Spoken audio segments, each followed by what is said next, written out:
Hi tech ഗ്രൂപ്പിന് കീഴിൽ പ്രവർത്തിക്കുന്ന hi-tech agency Vayalar Lotus LLP സ്ഥാപനങ്ങളിലെ മുഴുവൻ ജീവനക്കാരും പങ്കെടുത്ത ആനുവൽ സ്റ്റാഫ് മീറ്റ് സംഘടിപ്പിച്ചു. പരിപാടിയിൽ hitech group managing partner Sashi Vayalar സ്വാഗതം ആശംസിച്ചു. ജനറൽ മാനേജർ ശ്രീഹരി ചടങ്ങ് കോർഡിനേറ്റ് ചെയ്തു. Punjab national bank senior manager Selvakumar വിശിഷ്ടാതിഥിയായി പങ്കെടുത്ത് ആശംസകൾ നേർന്നു. തുടർന്ന് ഹൈടെക് ഗ്രൂപ്പിലെ വിവിധ ഡിപ്പാർട്ട്മെന്റ് മാനേജർമാർ സംസാരിച്ചു. ചടങ്ങിന്റെ ഭാഗമായി 10 വർഷം സേവനം പൂർത്തിയാക്കിയ ജീവനക്കാരെ ആദരിക്കുകയും വിവിധ മേഖലകളിൽ മികച്ച പ്രകടനം കാഴ്ചവെച്ച സ്റ്റാഫുകൾക്ക് പുരസ്കാരങ്ങൾ വിതരണം ചെയ്യുകയും ചെയ്തു. സ്റ്റാഫുകളുടെ വ്യത്യസ്ത അനുഭവങ്ങൾ പങ്കുവച്ചത് ചടങ്ങിൽ വേറിട്ട അനുഭവമായി. നമ്മളുടെ ആനുവൽ മീറ്റാണ് അപ്പോൾ നമ്മൾ കാലത്ത് 11 മണിക്ക് തുടങ്ങി സെയിൽസ് ടീമിൻ്റെ കമ്പൈൻഡ് ആയിട്ടുള്ള മീറ്റിംഗ് ആയിരുന്നു. 1 മണി വരെ അത് വളരെ ഗംഭീരമായിട്ട് നമ്മൾ അവസാനിപ്പിച്ചു.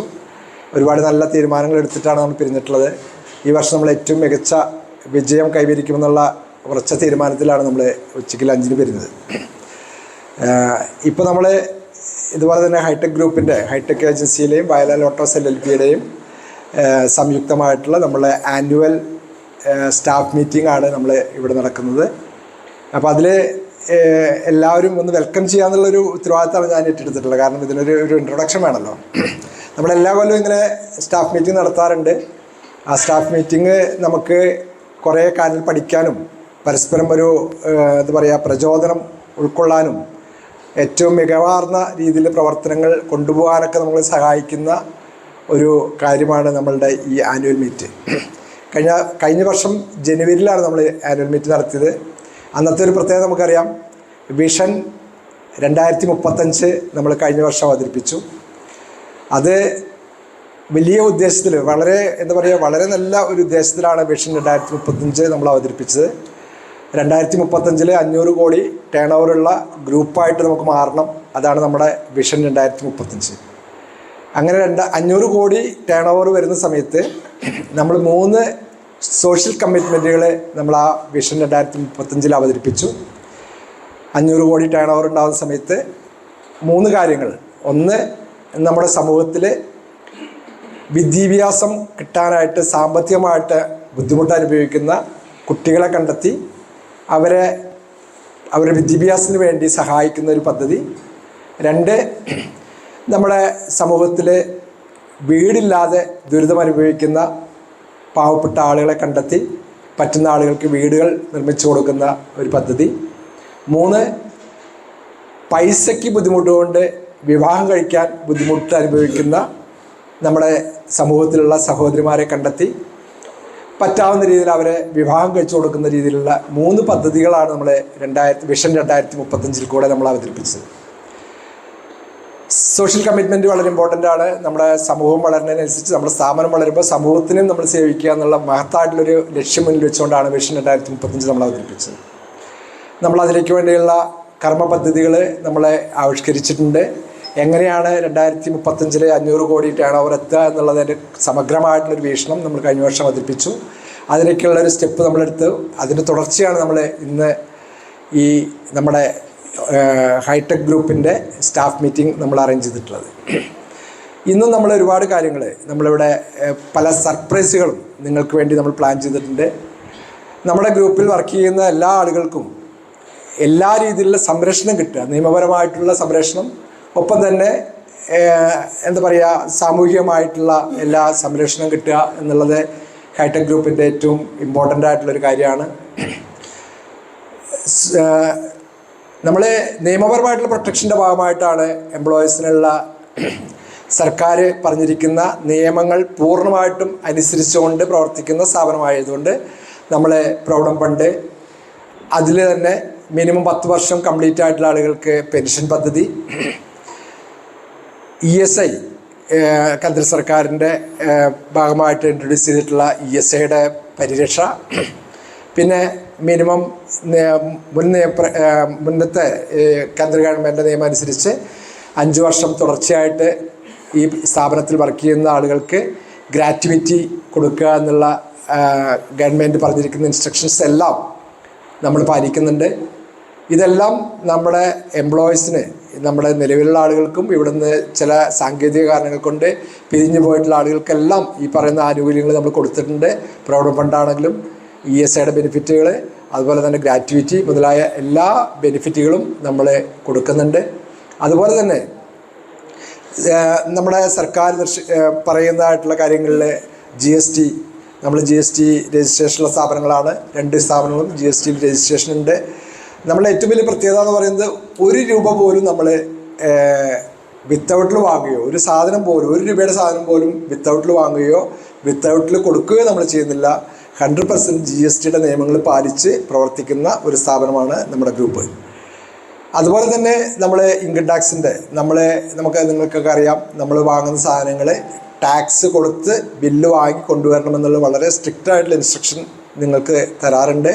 അതിപ്പോൾ സ്റ്റേഷനറി ആയാലും ശരി, മറ്റെന്ത് സാധനങ്ങളായാലും ശരി, ടാക്സബിൾ ബില്ല് വാങ്ങുക, ടാക്സ് കൊടുത്ത് നമ്മൾ ബില്ല് വാങ്ങുക, കൃത്യമായിട്ട് കണക്കുകൾ സൂക്ഷിക്കുക. ഓരോ വർഷം ഓഡിറ്റ് ചെയ്ത ഫയൽ അനുസരിച്ച് നമ്മൾ ഇൻകം ടാക്സ് സർക്കാരിനടയ്ക്കുക. അതുപോലെ തന്നെ നമ്മൾ പഞ്ചായത്തിൽ, നമ്മൾ ഒരു ഗ്രാമപ്രദേശത്തിലാണ് വർക്ക് ചെയ്യുന്നത്. നമ്മുടെ സ്ഥാപനം പാണഞ്ചേരി പഞ്ചായത്തിലാണ് വർക്ക് ചെയ്യുന്നത്. പഞ്ചായത്തിൻ്റെ നിയമപ്രകാരമുള്ള എംപ്ലോയീസിൻ്റെ പ്രൊഫഷണൽ ടാക്സ് വർഷത്തിൽ 2 തവണയും, സ്ഥാപനത്തിൻ്റെ പ്രൊഫഷണൽ ടാക്സ് 1 വർഷത്തിലൊരിക്കലും, ബിൽഡിംഗ് ടാക്സ് ഉൾപ്പെടെയുള്ള വലിയൊരു എമൗണ്ട് പഞ്ചായത്തിന് നമ്മൾ കൊടുക്കുന്നുണ്ട്. അങ്ങനെ വിവിധ മേഖലകളിൽ സർക്കാരുമായിട്ട് ബന്ധപ്പെട്ടിട്ടുള്ള എല്ലാ നിയമങ്ങളും നമ്മൾ കൃത്യമായിട്ട് പാലിച്ച്, ലേബർ നിയമങ്ങളായാലും ശരി, EPF, ESI നിയമങ്ങളാണെങ്കിലും കൃത്യമായിട്ട് നമ്മൾ പാലിച്ചു പോകുന്നൊരു സ്ഥാപനമാണ്. ഇന്ന് നമ്മുടെ സ്ഥാപനത്തിൽ ഏകദേശം 70-75ഓളം സ്റ്റാഫുകൾ വർക്ക് ചെയ്യുന്നു. നമ്മളുടെ പ്ലാൻ അനുസരിച്ച് വിഷൻ 2035 പൂർത്തിയാകുമ്പോൾ അതിൻ്റെ ഒരു മിഡ് ടൈം എന്നുള്ള രീതിയിൽ നമ്മൾ 2030 നമ്മൾ 100 കോടി അച്ചീവ് ചെയ്യുക എന്നുള്ളൊരു പ്ലാൻ തയ്യാറാക്കിയിട്ടുണ്ട്. ഈ 2030 100 കോടി ടേൺ ഓവർ അച്ചീവ് ചെയ്യുന്ന സമയത്ത് നമുക്ക് ഈ ഹാള് മതിയാവുണ്ടാവില്ല നമ്മുടെ ഇതുപോലത്തെയുള്ള ആനുവൽ മീറ്റ് നടത്താൻ എന്നുള്ളതാണ് ഏറ്റവും ഇമ്പോർട്ടൻ്റ് ആയിട്ടുള്ള കാര്യം. കാരണം നമ്മളുടെ സ്റ്റാഫുകളുടെ എണ്ണം ഒരുപാട് വർദ്ധിക്കും. അതുപോലെ തന്നെ ഇവിടെ ഒരുപാട് തസ്തികകൾ പുതിയതായിട്ട് വരും. ഇപ്പോൾ തന്നെ അറിയാം, നമുക്ക് ഇവിടെ നമ്മുടെ GM ഉണ്ട്, അതുപോലെ തന്നെ അഡ്മിൻ മാനേജറുണ്ട്, മാർക്കറ്റിംഗ് മാനേജറുണ്ട്, പർച്ചേസ് മാനേജറുണ്ട്, ഫിനാൻസ് മാനേജറുണ്ട്. ഇങ്ങനെ ഒരുപാട് മാനേജർമാരുടെ തസ്തികകൾ തന്നെ ഒരുപാട് കൂടും. അതുപോലെ തന്നെ നമ്മുടെ മാർക്കറ്റിൽ നമ്മൾ കൂടുതൽ അഗ്രസീവായിട്ട് ഇറങ്ങുമ്പോൾ ഒരുപാട് പുതിയ പ്രൊഡക്റ്റുകൾ വരും. ഒരുപാട് വലിയ രീതിയിൽ നമുക്ക് ചെയ്യാനായിട്ട് സാധിക്കും. ഇപ്പോൾ നമ്മുടെ സമൂഹത്തിൽ ഒരു എംപ്ലോയ്മെൻറ്റ് സൃഷ്ടിക്കാനായിട്ട്, തൊഴിലവസരങ്ങൾ സൃഷ്ടിക്കാനായിട്ട് നമ്മുടെ ഗ്രൂപ്പിന് സാധിക്കും.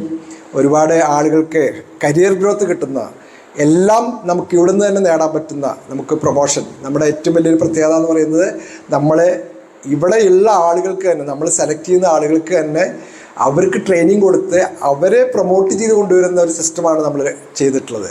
നമ്മുടെ സ്ഥാപനത്തിൽ ഒരുപക്ഷെ ഒരു ഹെൽപ്പറായിട്ടോ അല്ലെങ്കിൽ ഒരു സെയിൽസ്മാനായിട്ടോ ഒരു ഡ്രൈവറായിട്ടോ ഒക്കെ ജോയിൻ ചെയ്യുന്ന ഒരാൾ അവരുടെ കഴിവിനും ആത്മാർത്ഥതയ്ക്കും അനുസരിച്ച് അവർക്ക് കൊടുക്കാൻ പറ്റുന്ന പ്രൊമോഷൻസ് കൊടുത്ത് അവരെ കൈപ്പിടിച്ച് ഉയർത്തിക്കൊണ്ടിരുന്ന ഒരു സംവിധാനമാണ് നമ്മുടെ ഗ്രൂപ്പ് ഇതുവരെ അവലംബിച്ചു വന്നിട്ടുള്ളത്. അപ്പോൾ ഇനിയും ഒരുപാട് അവസരങ്ങൾ ഇതുപോലെ നമുക്ക് ചെയ്യാനുണ്ട്. നമ്മുടെ ലക്ഷ്യത്തിലേക്ക് 2035 വിഷൻ 2035 എത്തുന്നതോടുകൂടി ഒരുപാട് ആളുകൾക്ക് തൊഴിൽ കൊടുക്കുന്ന, നമ്മുടെ സമൂഹത്തിൽ ഏറ്റവും അറിയപ്പെടുന്ന ഒരു സ്ഥാപനമായിട്ട് നമുക്ക് മാറാൻ സാധിക്കും. ഇന്ന് നമുക്ക് പറയാൻ പറ്റും, ഏകദേശം 30ഓളം ബ്രാൻഡഡ് പ്രൊഡക്റ്റുകൾ, അത് ഇന്ത്യയിലെ ഏറ്റവും അറിയപ്പെടുന്ന 30ഓളം കമ്പനികളുമായിട്ട് നമ്മൾ അസോസിയേറ്റ് ചെയ്തിട്ടുണ്ട്. ആ കമ്പനികളുടെ പ്രൊഡക്റ്റുകളാണ് നമ്മൾ മാർക്കറ്റ് ചെയ്യുന്നത്. ഇനിയും ഒരുപാട് കമ്പനികൾ നമ്മളുടെ ഗുഡ് വില്ല് മനസ്സിലാക്കി, നമ്മളുടെ സിസ്റ്റം മനസ്സിലാക്കി, മറ്റു പല സ്ഥാപനങ്ങൾക്കും ഇല്ലാത്ത പല സിസ്റ്റംസും നമ്മൾ, പല ഇന്നോവേഷൻസ് നമ്മൾ കൊണ്ടുവരുന്നതിൻ്റെ ഭാഗമായിട്ട് ഒരുപാട് കമ്പനികൾ നമ്മളുടെ അടുത്ത് ഡിസ്ട്രിബ്യൂഷൻ തരാനായിട്ട് തയ്യാറായി നിൽക്കുന്ന ഒരുപാട് കമ്പനികളുണ്ട്. അത്തരം കമ്പനികളെയൊക്കെ നമുക്ക് കൂട്ടിയോജിപ്പിച്ചുകൊണ്ട് നമ്മുടെ വിഷൻ 2035 നമുക്ക് നടപ്പിലാക്കാൻ പറ്റണം. ഇന്ന് നമ്മുടെ ഒരു വിശിഷ്ട അതിഥിയായിട്ട് വന്നിട്ടുള്ള ഒരാൾ, വിശിഷ്ട അതിഥി എന്ന് പറയാൻ പറ്റില്ല, അതായത് നമ്മുടെ കുടുംബത്തിലെ ഒരു അംഗം എന്ന് വേണമെങ്കിൽ പറയണം. കാരണം ഹൈടെക്കിൻ്റെ, അതുപോലെ തന്നെ ഹൈടെക് ഗ്രൂപ്പിൻ്റെ, വയലാൻഡിൻ്റെ ആണെങ്കിലും ഹൈടെക്കിൻ്റെ ആണെങ്കിലും സമഗ്രമായിട്ടുള്ള വിജയം അല്ലെങ്കിൽ സമഗ്രമായിട്ടുള്ള വളർച്ച ഒപ്പം നിന്ന് ആസ്വദിക്കുകയും നമുക്ക് വേണ്ട അഡ്വൈസുകൾ തരുന്ന ഒരു വ്യക്തിയാണ് എൻ്റെ സഹോദരൻ എന്ന് തന്നെ എനിക്ക് പറയണം. രക്തബന്ധത്തിന് അപ്പുറത്ത് ചില ബന്ധങ്ങളുണ്ട് എന്ന് തിരിച്ചറിയുന്ന ചില കാര്യങ്ങൾ എനിക്ക് ഏറ്റവും എന്താ പറയുക, എൻ്റെ പ്രിയപ്പെട്ട സെൽവകുമാർ സാറ്, അദ്ദേഹം പഞ്ചാബ് നാഷണൽ ബാങ്കിൻ്റെ സീനിയർ മാനേജറാണ്. മുറിക്കരയാണ് അദ്ദേഹത്തിൻ്റെ വീട്. നമ്മുടെ ഒപ്പം നിന്ന് നമുക്ക് വേണ്ട എല്ലാ സഹായങ്ങളും അഡ്വൈസുകളാണെങ്കിലും എനിക്ക് എന്തൊരു കാര്യം ഉണ്ടെങ്കിലും ഞാൻ ആദ്യം ഷെയർ ചെയ്യുന്നത് സാറിനോടാണ്. അപ്പോൾ അദ്ദേഹം ഇന്ന് നമ്മളൊരു ചീഫ് ഗസ്റ്റായിട്ട് നമ്മളവിടെ വന്നിട്ടുണ്ട്. അദ്ദേഹത്തിന് ഞാൻ ആത്മാർത്ഥമായിട്ട് സ്വാഗതം ചെയ്യുകയാണ്. പിന്നെ ഈ പ്രോഗ്രാമുകളെല്ലാം ഏറ്റവും മനോഹരമായിട്ട് ഓർഗനൈസ് ചെയ്യുന്നത് നമ്മൾ ഈ സ്ക്രീനിൽ കാണുന്ന എല്ലാം നിങ്ങൾക്ക് വേണ്ട എല്ലാ കാര്യങ്ങളും മുന്നിൽ നിന്ന് ചെയ്യുന്ന നമ്മുടെ പ്രിയപ്പെട്ട GM ശ്രീഹരി, അദ്ദേഹത്തിനും ആത്മാർത്ഥമായിട്ട് ഞാൻ നിങ്ങൾക്ക് വേണ്ടി സ്വാഗതം ചെയ്യുന്നു. ഒപ്പം നിങ്ങൾ ഓരോരുത്തരെയും, എൻ്റെ കുടുംബത്തിലെ സഹോദരന്മാർ, നമ്മുടെ വിജയം എന്ന് പറയുന്നത് നമ്മുടെ കൂട്ടായ്മയാണ്. ഇവിടെ നമ്മൾക്ക് മുതലാളി തൊഴിലാളി എന്നുള്ളൊരു വേർതിരിവില്ലാതെ ഞാൻ നിങ്ങളിലൊരാളായിട്ട് പ്രവർത്തിക്കാനായിട്ട് ആഗ്രഹിക്കുന്ന ഒരാളാണ്. അങ്ങനെയാണ് ഇതുവരെ ചെയ്തിട്ടുള്ളത്. നിങ്ങളുടെ കൂടെ ഇപ്പോൾ ഞാനൊക്കെ റൂട്ടിൽ പോകുന്ന സമയത്ത് നിങ്ങളുടെ കൂടെ തന്നെ നമ്മൾ ഒരുമിച്ച് യാത്ര ചെയ്യും, ഒരു റൂമിൽ താമസിക്കുകയും ഒരുമിച്ച് ഭക്ഷണം കഴിക്കുകയും വേർതിരിവുകളില്ലാതെ ഒരുമിച്ച് ഒരു കുടുംബത്തിലെ അംഗങ്ങൾ, ജ്യേഷ്ഠന്മാരെ പോലെ ഒരു കുടുംബത്തിലെ അംഗങ്ങളായിട്ട് ആണ് നമ്മൾ പെരുമാറുന്നത്. അതാണ് ഹൈടെക്കിൻ്റെ ഏറ്റവും വലിയ ബ്യൂട്ടി. ഈ ഫാമിലി, ഇത് നമ്മുടെ ഒരു ഫാമിലിയാണ്. ഈ ഫാമിലിയിലെ ഓരോ ആളുകളെയും ഞാൻ ഇന്നത്തെ ഈ പ്രോഗ്രാമിലേക്ക് ആത്മാർത്ഥമായിട്ട് സ്വാഗതം ചെയ്യുകയാണ്. പറയുന്നത് ഓരോ സ്ഥാപനത്തെ സംബന്ധിച്ചോളം വളരെ പ്രാധാന്യമുള്ളൊരു സംഭവമാണ്. ഇത് നമുക്ക് എല്ലാ വർഷങ്ങളിലും സംഘടിപ്പിക്കുന്നുണ്ട്. നമ്മളെ സംബന്ധിച്ചിടത്തോളം കഴിഞ്ഞ വർഷം നമ്മൾ ഗംഭീരമായി ആഘോഷിച്ചു. ഈ വർഷം നമുക്ക് വളരെ കളർഫുള്ളായിട്ട് നമുക്ക് ഇത് അതിനുള്ള രീതിയിലാണ് നമ്മൾ ഓർഗനൈസ് ചെയ്തുള്ളത്. എല്ലാവരുടെയും സഹകരണം, അപ്പോൾ നമ്മൾ ഇത് കഴിഞ്ഞുള്ള ഗെയിമുകളായാലും മറ്റു കാര്യത്തിലൊക്കെ എല്ലാവരും സഹകരിക്കുക. അതിനായിട്ട് നമ്മൾ പ്രത്യേകിച്ച് ഇനി നമ്മളെന്താണ് ഓരോരുത്തരെ വിളിക്കാതെ ടീം ഫോം ചെയ്ത് വരുന്ന നേരത്തെ എല്ലാവരും അതിൽ നല്ല രീതിയിൽ കോപ്പറേറ്റ് ചെയ്യാതെ നമുക്കിതൊരു വലിയൊരു സക്സസ് ആക്കണം. ഇത് കാണിക്കുന്നത് നമ്മുടെ ഒരു ടീം സ്പിരിറ്റ്, നമ്മൾ ഇനി മുന്നോട്ട് പോകുമ്പോൾ ഉണ്ടാവേണ്ട ഒരു ടീം സ്പിരിറ്റ്, അതിൻ്റെ ഒരു ബേസിക് ലെസൺസും കൂടി നമ്മൾ ഇവിടെ ഡെവലപ്പ് ചെയ്യുകയാണ്. നമ്മളെങ്ങനെയാണ് മുന്നോട്ട് പോകേണ്ടത്. അത് ഗ്രൂപ്പ് കമ്പനികൾ എന്ന് പറയുമ്പോൾ നമുക്ക് രണ്ട് കമ്പനികളാണുള്ളത്. ഇനിയും ഇത് സാർ നേരത്തെ പറഞ്ഞ പോലെ നമ്മളൊരു വലിയൊരു ലക്ഷ്യത്തിലേക്കാണ് പോകുന്നത്. ഒരുപാട് സിസ്റ്റർ കൺസേണുകൾ, സഹോദര സ്ഥാപനങ്ങളൊക്കെ ഇനി ഉണ്ടാവും. അപ്പോൾ പലപ്പോഴും പല കമ്പനികളിലും എംപ്ലോയീസ് തമ്മിൽ മീറ്റ് ചെയ്യുന്നത് ഇങ്ങനെയുള്ള പ്രോഗ്രാമുകളിൽ മാത്രമാണ്. പലപ്പോഴും ബ്രാഞ്ചുകൾ പലപ്പോഴും പല സ്ഥലത്തായിരിക്കും. അപ്പോൾ ഫോൺ വഴിയായിരിക്കും പലപ്പോഴും പരിചയപ്പെടുന്നത്. ഒരു ഫേസ് ടു ഫേസ് കോൺടാക്റ്റ് വരുന്നത് ഇത്തരത്തിലുള്ള ഇവൻറ്റുകൾ നടക്കുമ്പോഴാണ്. അപ്പോൾ പരസ്പരമുള്ള റിലേഷൻസ് ഇമ്പ്രൂവ് ചെയ്യാൻ വേണ്ടിയിട്ട്, എസ്പെഷ്യലി സെയിൽസ് ഫീൽഡ് എന്ന് പറയുന്നത് എപ്പോഴും അങ്ങോട്ടും ഇങ്ങോട്ടും ഒരുപാട് കോപ്പറേഷൻ ആവശ്യമുള്ളൊരു ഫീൽഡാണ്. നിങ്ങൾക്ക് കിട്ടുന്ന ഓരോ പോയിൻറ്റ്സും ഒരു വളരെ വാല്യുബിളായിട്ടുള്ള കാര്യമാണ്. ഒരു സെയിൽസ്മാന് കിട്ടുന്ന എക്സ്പീരിയൻസ് പറയുന്നത്, ഫീഡ്ബാക്ക് എന്ന് പറയുന്നതൊക്കെ വളരെ വാല്യുബിളായിട്ടുള്ള ഇൻഫർമേഷനാണ്. അത് പരസ്പരം ഷെയർ ചെയ്യുക, ഇങ്ങനത്തെ കാര്യങ്ങൾ വളരെ യൂസ്ഫുൾ ആയിട്ടുള്ളൊരു കാര്യമായിട്ട് നമുക്ക് ഡെവലപ്പ് ചെയ്തെടുക്കാൻ സാധിക്കണം. ഈ ഒരു ഒക്കേഷനിൽ നമ്മളിപ്പോൾ ഈ ആനുവൽ മീറ്റിൽ നിൽക്കുന്ന നേരത്ത് നമുക്ക് നമ്മുടെ കഴിഞ്ഞ വർഷം നമ്മൾ എന്താണ് ചെയ്തത്, നമ്മളെവിടെയാണ്, എന്തൊക്കെയാണ് നമുക്കുണ്ടായ ചേഞ്ചസ് എന്നുള്ളത് നമ്മളൊന്ന് റിവ്യൂ ചെയ്യുന്നത് നല്ലതായിരിക്കും. മുന്നോട്ട് ഓൾറെഡി നിങ്ങൾ കാണുന്നുണ്ട്. ഇനിയും വരുന്നു, പുതിയ പ്രൊഡക്റ്റുകൾ വരും, പുതിയ കമ്പനികളുടെ ടൈപ്പുകൾ, ഇങ്ങനെ ഒരുപാട് കാര്യങ്ങൾ നമുക്ക് ഇനിയും മുന്നോട്ട് വരാനുണ്ട്. അതിനനുസരിച്ച് നമ്മൾ ഡെവലപ്പ് ചെയ്യുക എന്നുള്ളതാണ്. നമ്മൾ അപ് ടു ഡേറ്റ് ആയി പ്രൊഡക്ട്സിനെ കുറിച്ചിട്ടായാലും പുതിയ ഐറ്റംസ് വരുന്ന പുതിയ വണ്ടികൾ വരുന്നതിനെക്കുറിച്ചൊക്കെ നമ്മുടെ ഫീൽഡിൽ നമ്മൾ അപ്ഡേറ്റ് ആയിട്ടിരിക്കുക. നമ്മളൊരിക്കലും ഔട്ട്ഡേറ്റഡായി മാറരുത്.